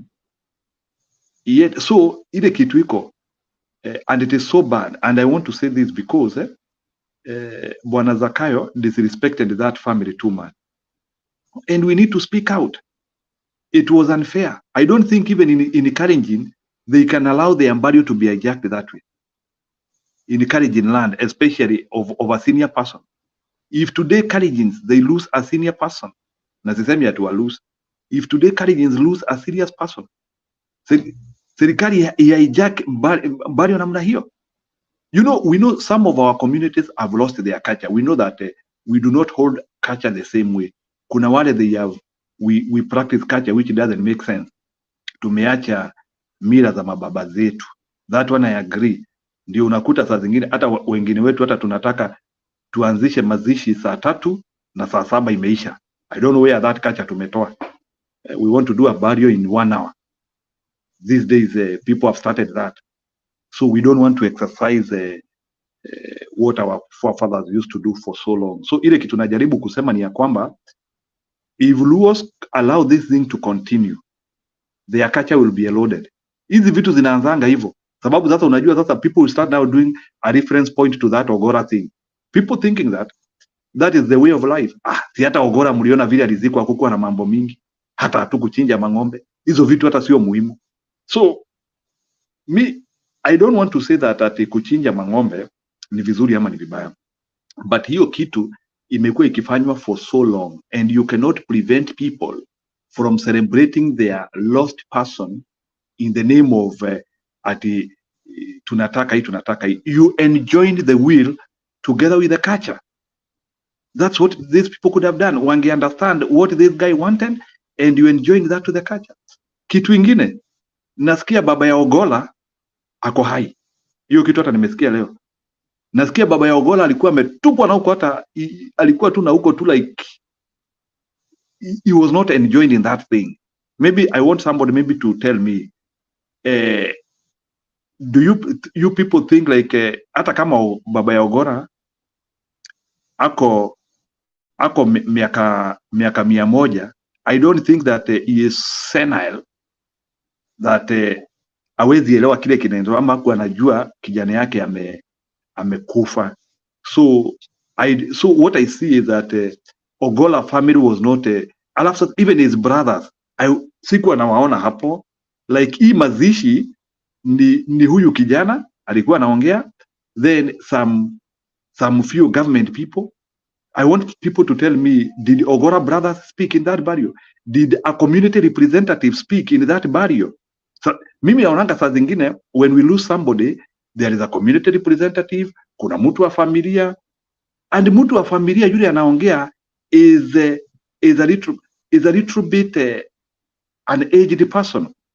Huyu kijana anaweza ongea, but he should give his tribute. I want now to give I'm trying to correct what happened. Kijana angeongea ni sawa, tukatai kijana angeongea. Huyu mnaita I have forgotten his name. Huyu kijana wa Ogolla angeongea. Joel angeongea, lakini Joel angeongea giving his tribute. Aongee how he was interacting with his father, who his father was him to him. But now Joel had no capacity to talk about the relationship of Ogolla and the government. That one was overboard. for him. So Ogolla nani Joel akwa ende hiyo level. So Joel was supposed to give tribute. Vile walilewa hata kusema hizo vitu. And sasa this boy even now concentrated with, he went beyond the mandate. He now became an ambassador of things hakuulizwa. Yeye Ogolla alikuwa he was supposed to talk about how he grew up in the presence of his father. That is what he was supposed to handle. That was his speech could have been limited to there. What his father used to tell him, his memories with his father. But Joel was not supposed to close over to even talking about the government and the president and what he thinks about that. That's why we have to start advising people na watu waanzie kuelewa. You need to understand your mandate in a place. Where can you reach? And that's why I want even to, although si vizuri, I also want to congratulate watu kama akina Baba. They did not attend that burial. Because watu kama akina Baba wangeattend hiyo burial, kungekuwa na commotion. Because maybe Baba might want some culture issues to be done there. Na then unaona hii mazishi vile inafanywa tu like ni mazishi ya hata uwezi elewa ni nini kilikuwa kinaendelea hapo. That burial, our Luo brothers were disrespected. And I am speaking this one with a lot of concern. We have now allowed our culture to be mutilated in the name of ati serikali sijui, ati serikali has taken over everything. The government, ni kama vile the church cannot disrespect the family sababu ati this clergy, this person is a clergy or you are a bishop. So because you are bishop, sasa ati inakuwa I come from a family which has produced sisters and fathers. I usually see when we have lost sisters and fathers, we actually enjoy the church in that event. So our Luo brothers, they need to sit down and they need to condemn the government for what it did. I don't know why people are not condemning the government, not even to ask for forgiveness. Sorry? Why in that place I need to also to give okay. Namalizia sasa. So ile kitu nasema Luo people need to condemn the government for hijacking a burial which they didn't know what Luos could have done. Luos were supposed to practice their culture. He was the first general from that region. They cannot disrespect that community that way. It is wrong. I feel bad. I don't want to see our communities being disrespected. I don't want to see our Kikuyu communities being disrespected by people who think that they are one-man army. Hii ni vitu tu atunaona mazishi tu inaongewa tu, people and their daughters ndio wanaongea kwa mazishi. Nyinyi mlionanga mambo kama hiyo lini? Ati in the name of ati he was a mentor. Nataka watu waniambie hapa, how many days did that lady and Ogolla meet ili anzie tukusema ati Ogolla was his mentor? Unajua vitu zingine tuache kuwekelea Bwana Steven, vitu zingine tunawekelea. Bali unaongea, your daughter is speaking while we have so many people who can speak. That's why I'm saying this body was hijacked and the Luos need to condemn it. There's no in which a daughter who has no authority in Kenya is also giving tribute to a general, while very important Kenyans are not being given room to air out their tribute. It was wrong, and I condemn it in the strongest terms possible. I condemn it. It was bad. Thank you. Thank you, Njero. Mama lost Mama was here. Thank you. All Mama will be back shortly as we continue. Please, if you are watching, please consider liking, consider subscribing. Please, continue sharing the link and invite somebody to be part and parcel of this. Don't watch alone. The number of people who are watching is standing still. Please invite somebody to watch with, and also to Facebook. Invite you, please. Your number is still low. Let us bring it up. Let us compete with Team X and also Team Sound Candy Talk YouTube. I thank you for that. Let me listen to Lala. Lala. Thank you, Njiro. Njiro, you stated very important things that should have taken place and were missed. The only thing is that, yes, the family members did speak. I think the brother of Ogolla did speak, and the sister. The problem was who was making the decisions, okay? Who was behind orchestrating all these things? And we can clearly see that the elders were not there, the Luo people, because we know how it is done, it was not followed. And we see the government in charge of everything. And the sad thing is that this government people come from cultures, okay? So when you say disrespect, I think it was a disrespect, okay? So, for example, any Luo burial, the in-laws must speak, okay? From different side, they gotta come in there. They talk about their experiences, okay? And all that was not adhered to, okay? At the burial site, if the dad had given the site, this is where I'm gonna be buried, then of course his father and himself already had known this place. But usually most people don't do that. So it is the elder who will point, this is the place to do it, okay? Because we respect that orderliness. And that's what has kept us as a people, okay? That respect where we honor those who are older because they are the rock on which our lives are built on. So we must honor our past. And it's even in the West, they honor their past. Okay? That's why I mentioned it earlier on that the Mark Angelos and others, those historical, guys, there's so much value in what they did. They talk about their forefathers, talk about what they did. So here was a classical example is Njeru.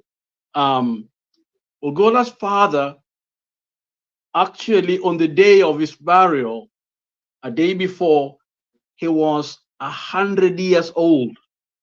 They had planned a celebration for the father, which was in order, okay?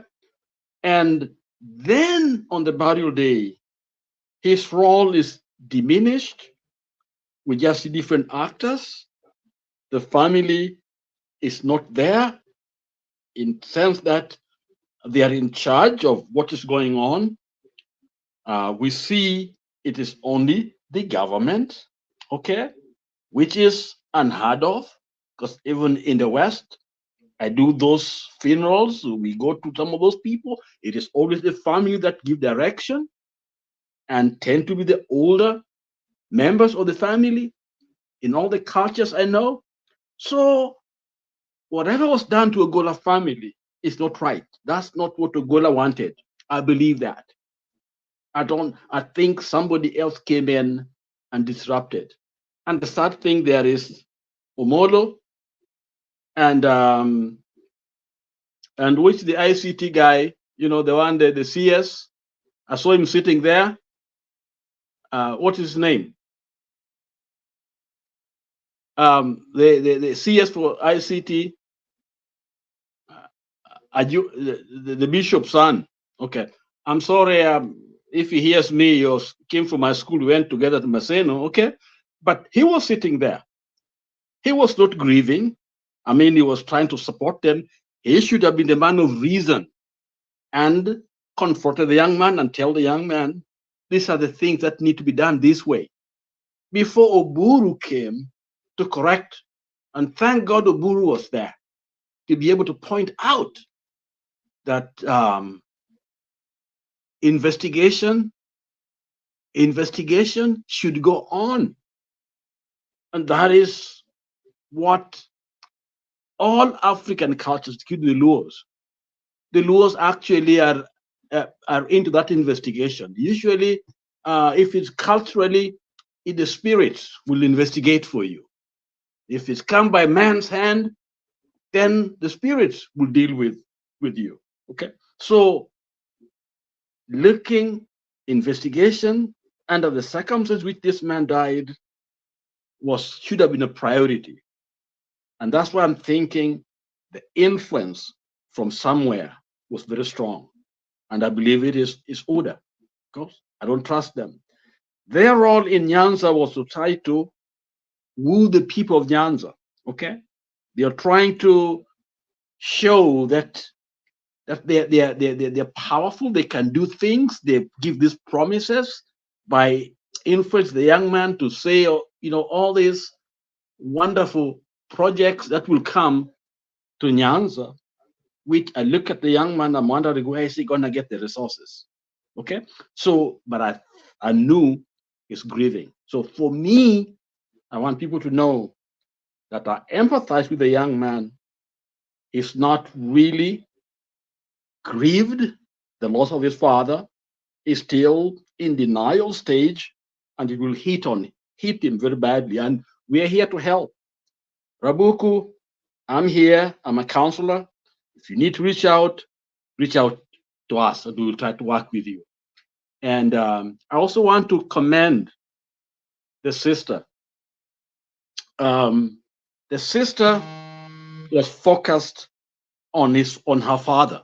Okay, she was able to help us see the relationship the father had with the family and the people. So the sister did an excellent job in my mind. I think she did. And we also saw her background. I've been Googling her background. One of the MIT, graduated from MIT, went to Stanford, the top-notch schools in the world, and ended at Oxford, and now works as a manager of the Google in San Francisco. And they attributed that to the father. So, yes, Ogolla is a hero. So, thank you, the daughter, because I think we have been so hard on the young man, which is rightfully so, but it's grieving. So most of us, let's not go too far. Let's just bring out certain facts so that we can learn from them.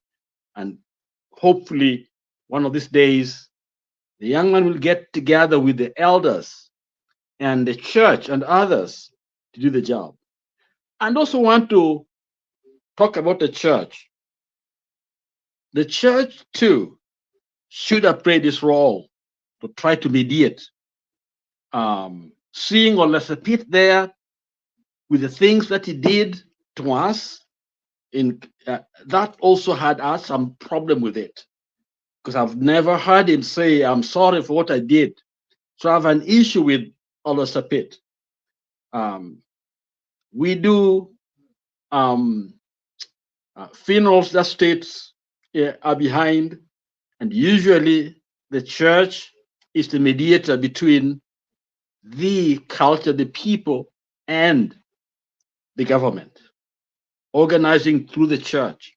Usually the church leads the way, and leading the way, culture plays a very important role, and the government comes in. That is in the state funerals. And I think you've watched, even on television, some of the state funerals, okay? They don't leave out the culture. So this one was strange. I never seen it, in my over probably 30 years of doing work, conducting and participating, organizing funerals. Okay, this one was different. So I believe we have a lot to learn from it. But the young man, I'm praying for him, and I really do for the family and for investigation. I also want to say this, Njeru, investigation should go on. It has to go on. And the reason is simple. You see, we are fighting for a government that is rogue, that does not accept responsibility, that is interested in itself, that the selfish people are in there. So when you talk about government, talk about selfish people. We are fighting for them to, first of all, not to change, just to change, but to most of these people to be out of those offices. That's what we are fighting for. And so whether the investigation, we will not accept. If it's not thorough, it's not clear, we will not accept. We will always inquire, what went wrong. And for the young people, ask for what happened to Ogolla, ask for Ouko's report, ask for all these deaths, mysterious deaths. Ask for those of your number that were killed during Mandamano. Ask, because if you don't ask, then all we are doing is sitting and watching as our people are butchered, and these people don't really care. Okay, so from my perspective, we want to hold them accountable.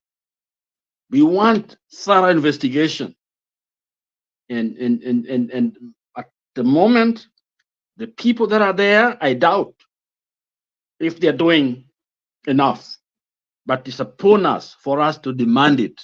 So let's not just leave them because they're not going to give us the result. Therefore, we don't ask questions. We must ask, and we must see justice done and thorough investigation. We must even demand someone from outside to lead this. Kenyans must ask. And I had Njeri talk about the tribal aspect of it. The tribe is significant because, as Uburu stated, that there's so many assassinations, okay? And it's very hard not to see the ethnic angle that is in it. You can't say Luos are not hurting. You can't ignore their plight. From Jaramogi to people like Ouko and Mboya, people like Ogolla, Msando and others. It is too much. It is too much. So it's like, are we called to die as a community? Then what was independence for? Because when you kill someone, you kill a community. I come from Obe. Mboya came from my community. After his death, there's so many things came to a standstill. People that he was sponsoring, community that was beginning to develop.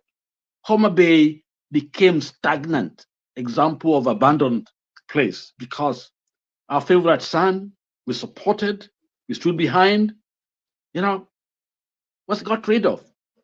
And then from my home, about less than 10 miles is Odhiambo Mbai, brilliant scholar, worked so hard to give us the constitution we have.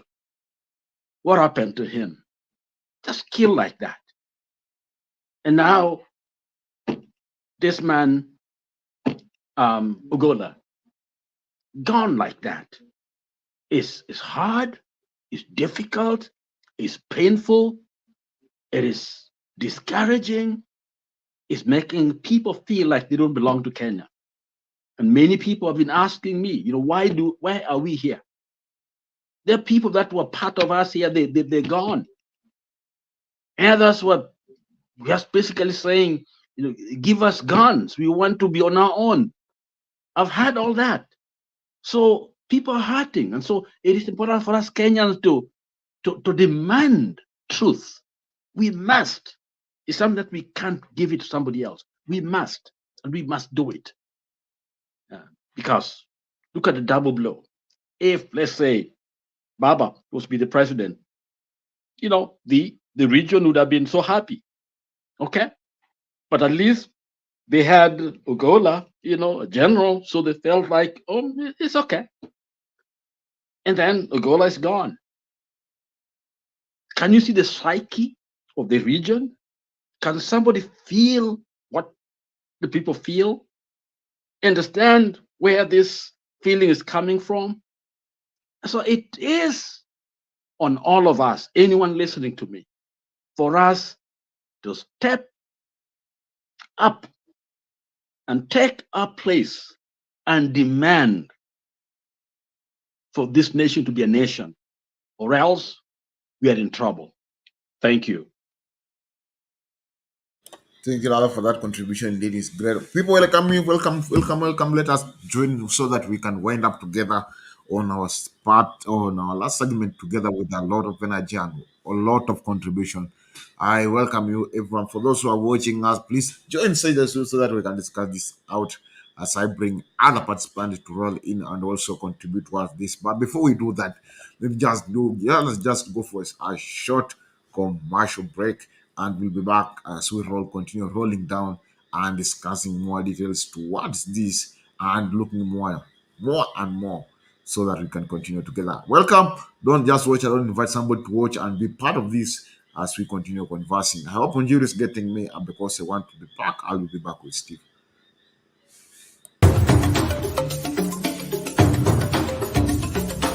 You are watching Sound Canty Talk. Watch, share, like, subscribe.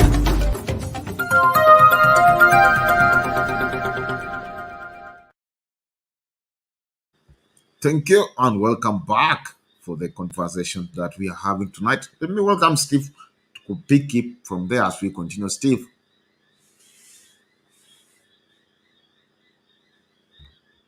Thank you very much. I think Lala has done us proud, and Njiru as well, so that the picture is very explicit, understood. Ogolla was killed. Yeah, that's what it is. I'm not an investigator, but there is what we call lead. When you want to do investigation, there's what we call lead. What lead me to this? Then you put the dot. So all these dots has proved it right. And if you hear what Lala said, that is the issue. Let me come about this Al-Patit. I don't know Al-Patit. I don't know Al-Patit. When we were discussing about state and church, what role should church play in terms of people's lives? Every one of us is political, not apolitical. Yeah, differentiate the two. Because if you put A, then P, that one is apolitical. You are not in politics. The idea is that all the developing countries, whether in Africa, Asia, Latin America, all these developing countries, politics inform their lives. Yeah, and that politics is very important. Such that if church could not advise the state on the matter of Ogolla, then this Al-Patit, I don't know, this guy who is, I don't understand him, because when you remember professor, they gave professor there to read something. They gave him First Timothy. They meant Second Timothy. So you see, we are not a church. We are not a church country. We are a secular country. Yeah, like here where I am, UK. It is the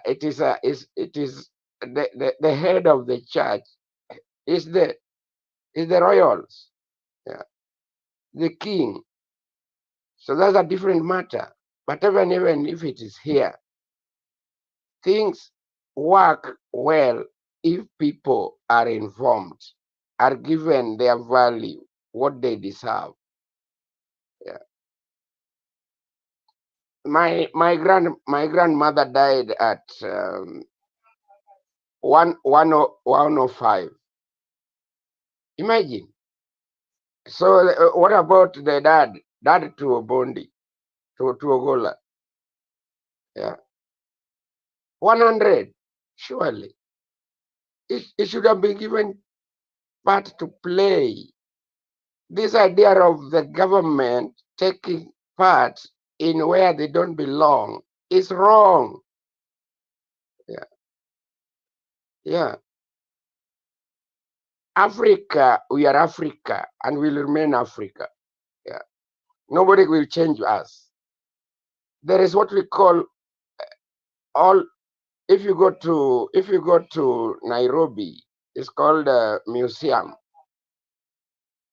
All people came from Africa. So as the climate changes them to what they are, how you talk, how you address, how you dress, how you eat, yeah. So but this one in Kenya is really, I don't know, this aping has become too much. Yeah. Aping of the West will not help Africa. Yeah. It's like we are trying to deny ourselves so that we look like them. Why look like them? Look like yourself. Yeah, as an Africa. Yeah. Sadiso, that's my, unless you have another question to ask. I think I don't have another question, but let me welcome Jiro so that we can close to that. Jiro, come, let us vibe now as we roll up, as we roll down, we close the Yeah. curtains.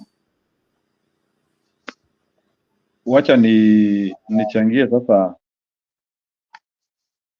hii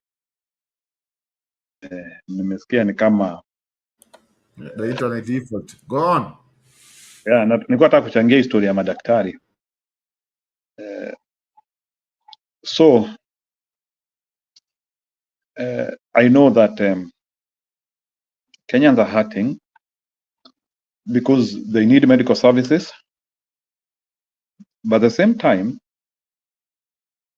doctors cannot work without remuneration. That is one thing which we have to agree here. And it takes time for somebody to become a doctor, by the way. And I think as Africans, we don't find for solutions. I don't understand why we can perennially be having strikes.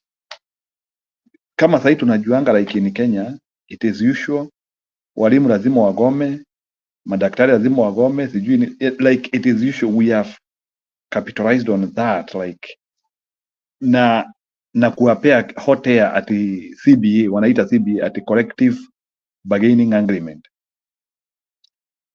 I think we need to reach a level whereby as a nation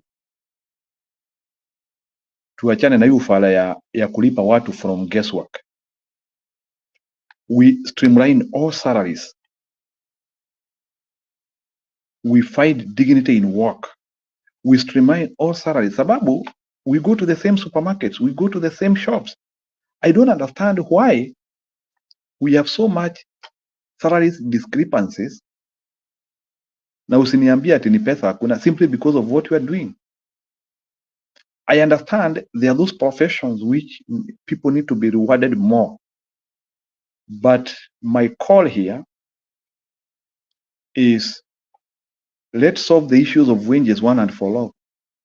If you solve the doctor's wages, you have not solved the teacher's wages. You have not solved the civil service wages or the police wages or the military wages. You have not solved it. Even in the private sector, we have not solved it. So we need to sit down, although these people cannot sit down, and we come up with the consumerate pay for people. Tunasema, na hata naona Nyagaka, huyu ni Nyagaka, tunamlipa 20,000. Is that money enough to give him a little bit a decent quality of life? This is somebody, I want to give a testimony of somebody. I have some friends of mine who work in industrial area, huko kwa viwanda za Wahindi. and those people live on borrowing money. Uko kazi by date 9. Sijui kama Stephen, although I know it is a problem everywhere. Have you heard a story whereby you earn money in 30 days? You earn money in 30 days, but you spend it in 3 minutes. Sijui kama Stephen, you have heard of that. I don't know if Yeah, you have it's heard of called that. hand to mouth. Hand to mouth. Yeah. Yes, like within the money which you earn within 30 days, ukilipwa tu hivyo, hata siku iwezi isha, hiyo pesa iko kwa mfuko, ni kuoffset mabills, kuoffset. So a Kenyan worker cannot even talk about investment. Let's remove the issue.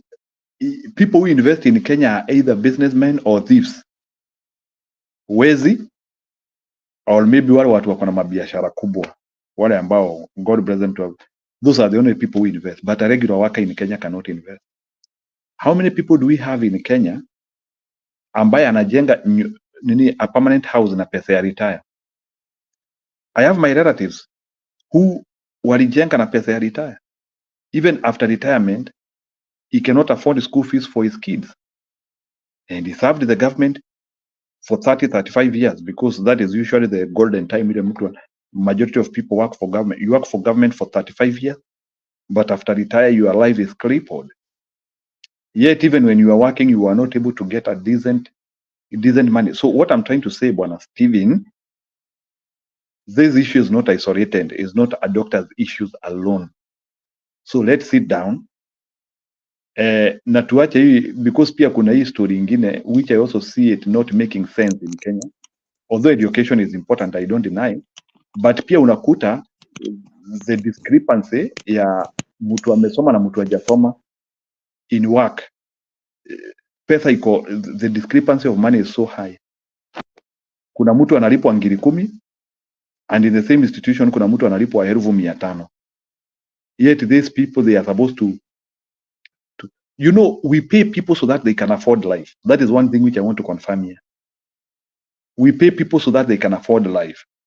I want somebody to help me. What is the rationale of paying a sweeper 10,000 per month, and the CEO of that institution, you are paying him 500 or 600? I want somebody to tell me what is the rationale. Ya ingiri 10. The rationale is simple. Huyu hajasoma. Huyu hajasoma, wacha tumlipe hivyo. Lala utakuja tu, wacha tu nimalize point yangu sasa kurudi tena. So ile kitu the question I wanted to answer. Okay, answer basi.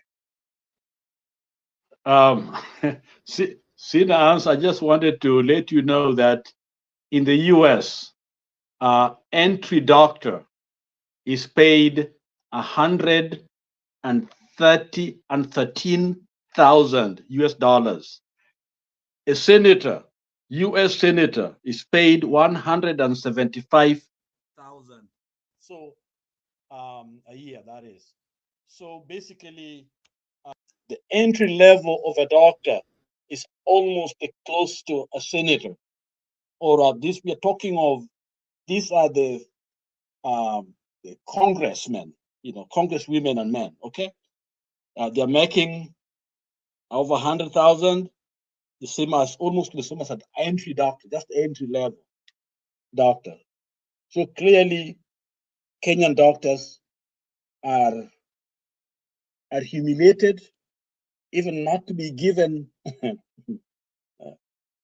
It's so sad. Thank you. Yeah. I agree. Hiyo point umeleta nzuri. Sikutaka niilete. Thank you that you have brought it, because saa zingine tukileta point, maybe saa zingine watu wanasema we are comparing with other countries, but that's not what we are saying. But for me, I've never found the rationale, and I want somebody to, and I don't think our salaries are scientific. Our salaries are not scientifically proven. Our salaries are placed on guesswork. It's not even, na hii ni kitu Bwana Lala, I want to tell you, because it goes even down in the villages. My shamba boy, yule kijana ananichungia, anachunga shamba yangu.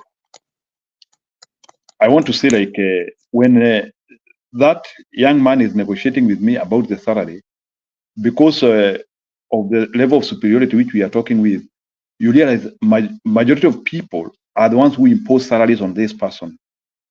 Wewe nitakulipa 6,000 kama utaki kwenda. Kuna watu wengi. Bwana Steven, that is our language. I'm sorry to say that. Wewe nikulipe 7,000 kwa sababu ya kazi gani? Even hata wasichana wa nyumba.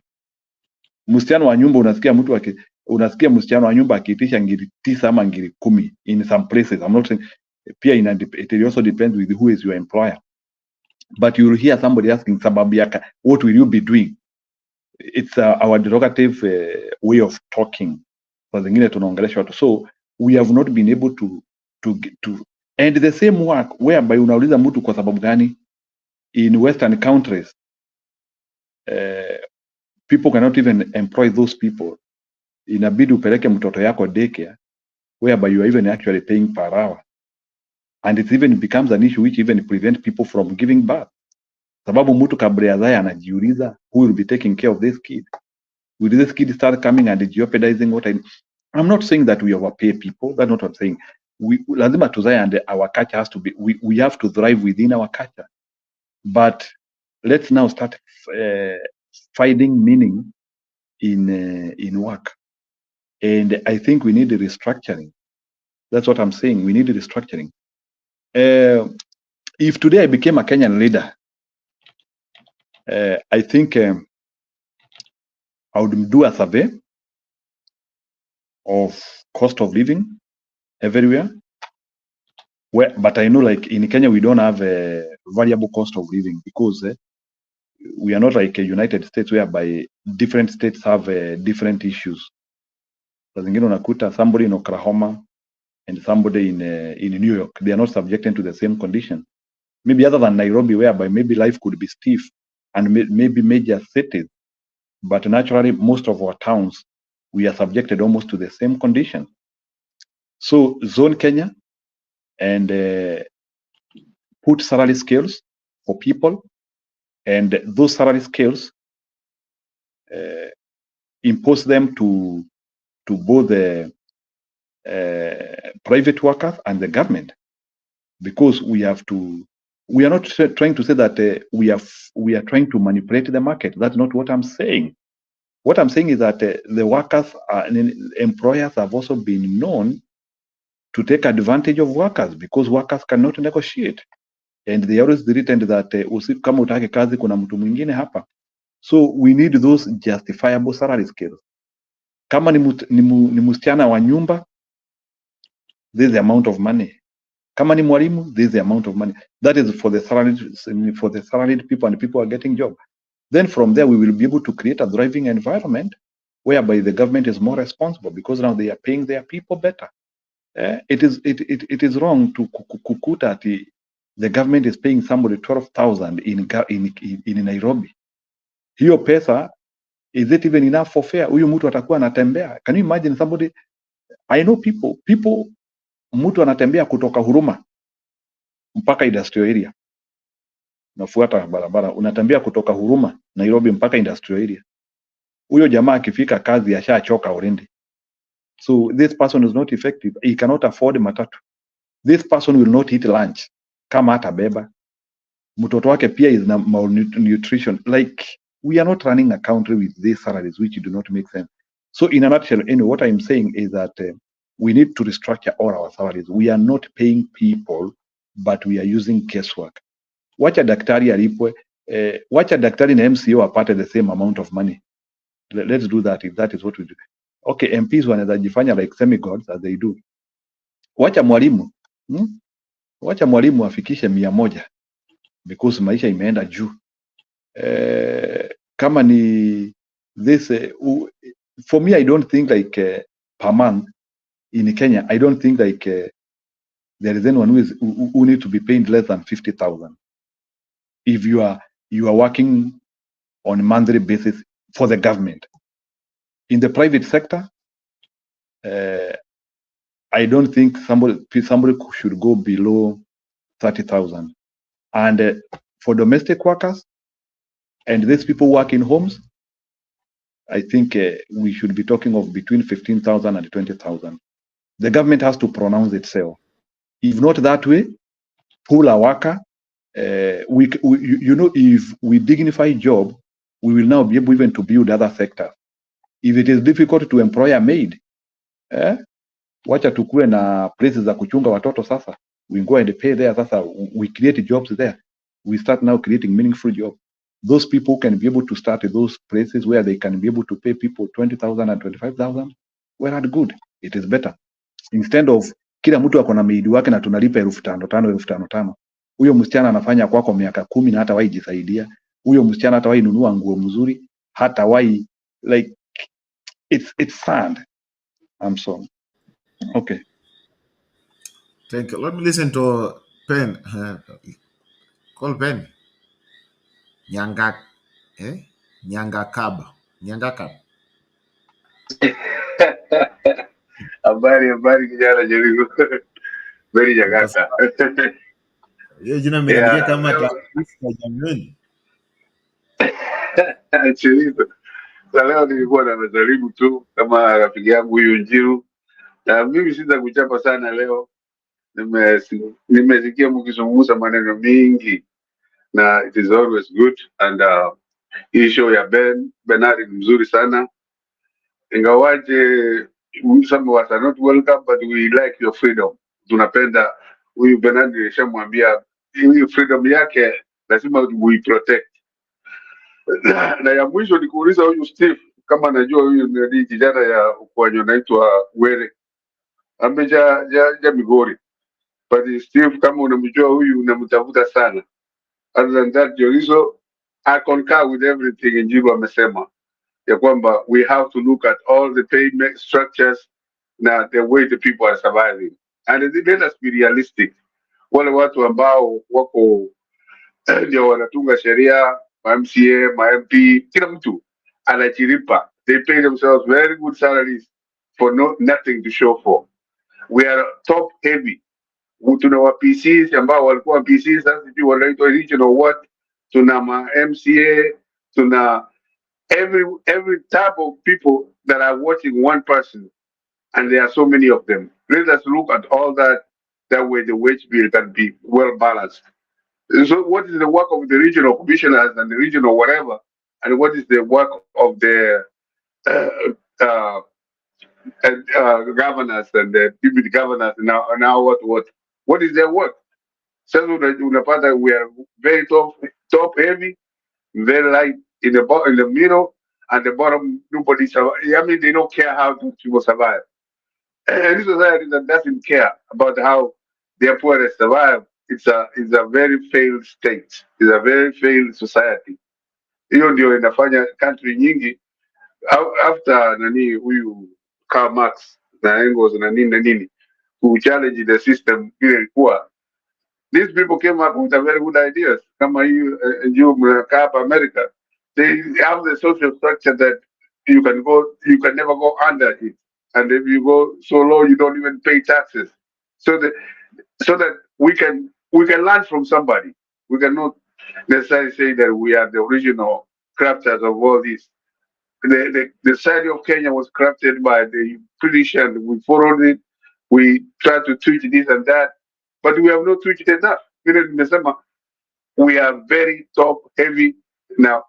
We don't care about our middle class, other class, anybody.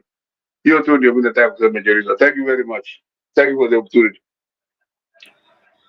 Thank you for that contribution. Short but great. I really appreciate it because it makes us move somewhere. I will bring Lala, but before I bring Lala back to do that thing for us, I will speak two things. And one of the things that I'll speak about, somebody asked earlier. Somebody commented on the comment section and asked Bernard, the young man that needed Manyasi. And then Bernard threw the ball onto me, said that I'll explain that. So somebody's reminded me that Bernard promised that he'll explain us what Manyasi is. Manyasi is just the drugs that people use from the village. They used to For example, like if somebody did abomination, so they used to think like they cleanse the person from the act he or she did. So the way they say that the young men crossed the limit and he needs the drugs so that they can cleanse the way what the man did. And that's what we mean by manyasi. People of TikTok, I really appreciate for you being with us. I really appreciate for you joining and keeping it up to this time. Indeed, you are great people. I really love you so much. Team Sound Candy Talk TikTok. Also Team Sound Candy Talk Facebook, M Bernard Facebook, and Bernard Ngozi Facebook. I really appreciate you. All Team X, Team Sound Candy Talk, Team Sound Candy Talk Live. I really appreciate you. Team Shadizo, I really love you so much. I miss you so much, but I'm back and we'll be rolling down more and more. Lala, I hope you're getting me. Oh, yes, Shadizo. Can you summarize for us? To all of you that have been listening, and all of us that have contributed today, and Bernard and Shadizo, and thank you for the leadership that you're giving us. Kenya is at a crossroad. We are at a point where we have to define who we are. Are we going to side with Ruto and corruption and fear and living with all these things, yet we can't say anything, or we pretend they don't exist when actually we are suffering? Are we going to accept the leadership that is not interested in our welfare, or welfare of our people, of our doctors, of our children, of even some of our best leaders? We see assassinations. None has ever been explained to us. And we wait for someone to save us. Maybe it's a time for us to begin to think in terms of self defense. I remember growing up in my early days as a youth, every home had some form of protection. Either there were a gate, a fence around the homestead, and everyone had a rungu and a panga and a spear and dogs. In other words, all men were warriors. We are warriors to defend and also to provide for our people. A man, mume ni jasho. I used to hear that statement. But it seems as if we traded those spears and those shields and those rungus for something called a pen and a book. We went to colleges, but we forgot that we are still defenseless. And now we're at a stage where we have books, a lot of ideas in our brain, but we are helpless because we have been checkmated. Maybe it's a time for us to begin to think in terms of having some form of protection to protect ourselves as a people. Because the homestead has no fence. The nation has no fence. We took out our fence to make this big tent called Kenya, from the north to the south, east to the west, as one village. But we're discovering that in this village, there are nyangaus, there are thieves, there are cheats, there are murderers, there are killers of our people. And we see them do that, and we are doing nothing. A time is calling for all Kenyans to wake up and speak. You got a voice. Wake up and get your spears and your shields and rungus. Wake up and call your neighbor and say, we got to protect that which we have been given. Our ancestors gave it to us.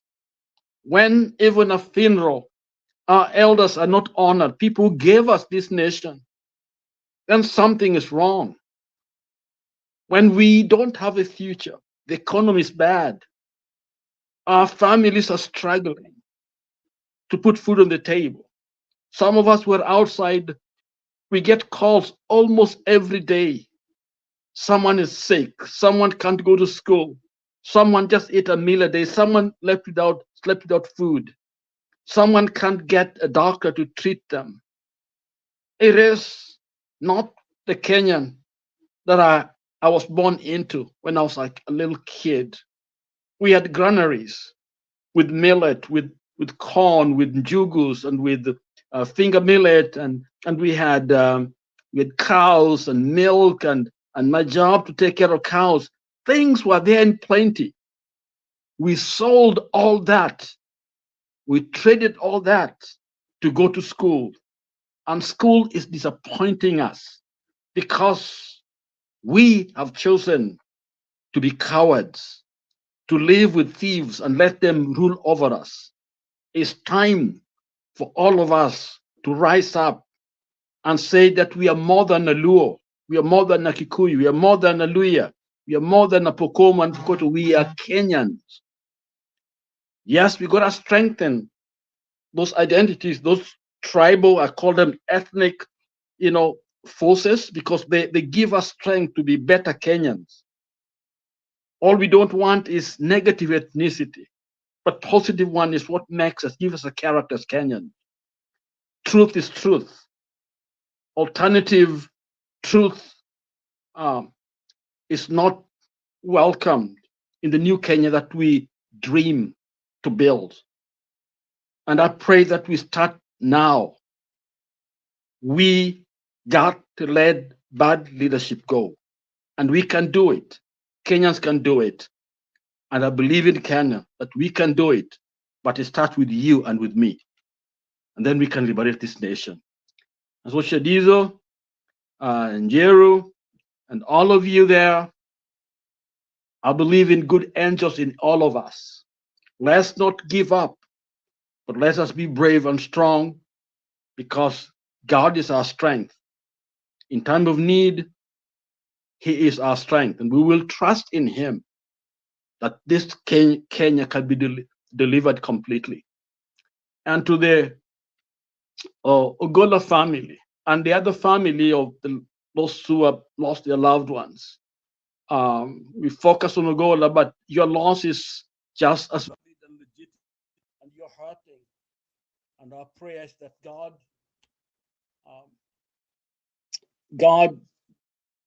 be with you and comfort you and give you peace. And all of you, you gave us so much as a nation to protect us. And sometimes we feel like we are not grateful to Kenya, what Kenya's done for us, that is. And so thank you, all of you. Thank you for this place.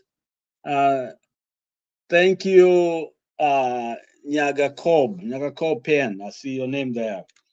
And who else again is here? Okay. Njeru and Shadizo, thank you very much. I gotta go. And God bless.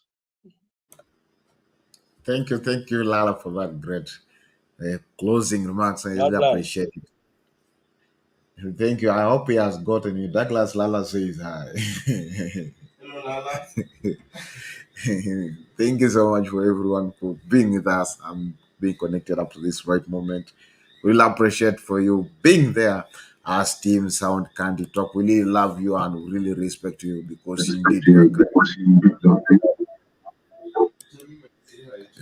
Indeed, you're great people. And Lala also, Douglas says hi to you. I really appreciate also. Thank you for the team TikTok. Thank you for everyone that have been watching us on the other side. People on the comment section, I really appreciate. I miss you so much. I miss you guys. I've been following you just behind the scene, back the scene. But the thing is, I really love you and I really appreciate for being with you and having moment discussion, having a day with you. Indeed, it's so great. As Bernard started over, we really appreciate because you are the people making us to move on. As Team Side Catwalk, I say, I normally say like You people, you are the great people because you make it to come to pass. You normally do it.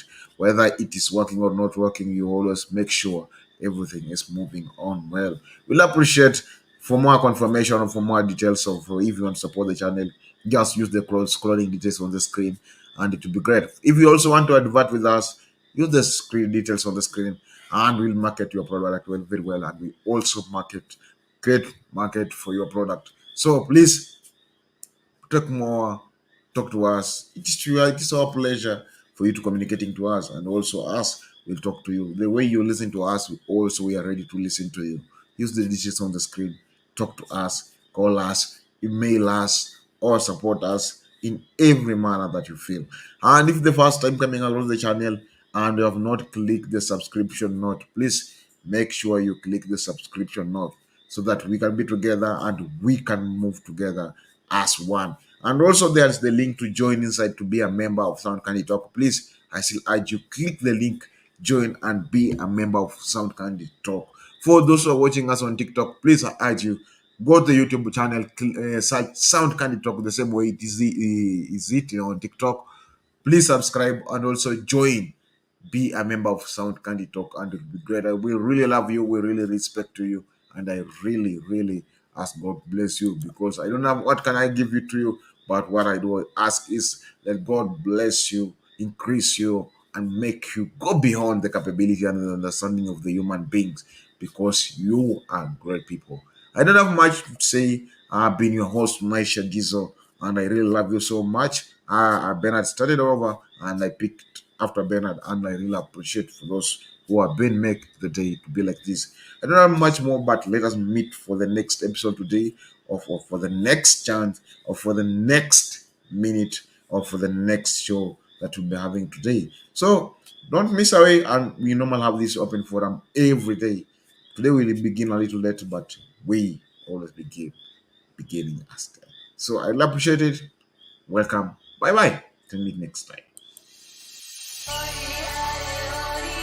Afadhali mzee ambaye ni mtulivu, ambaye hana haja ya kujaza mifuko yake, ambaye atachunga masilahi ya watu yake, badala ya mdomo tamtamu, lakini akiingia ni wale wa kufanya moja yako, nusu ya mwananchi, mbili yako na tano yangu. Na mnawajua nyinyi kutafuta uongozi kwa kutumia dini au kutumia kabila, unagawa watu. Kazi ya uongozi ni kujenga watu wawe kitu kimoja.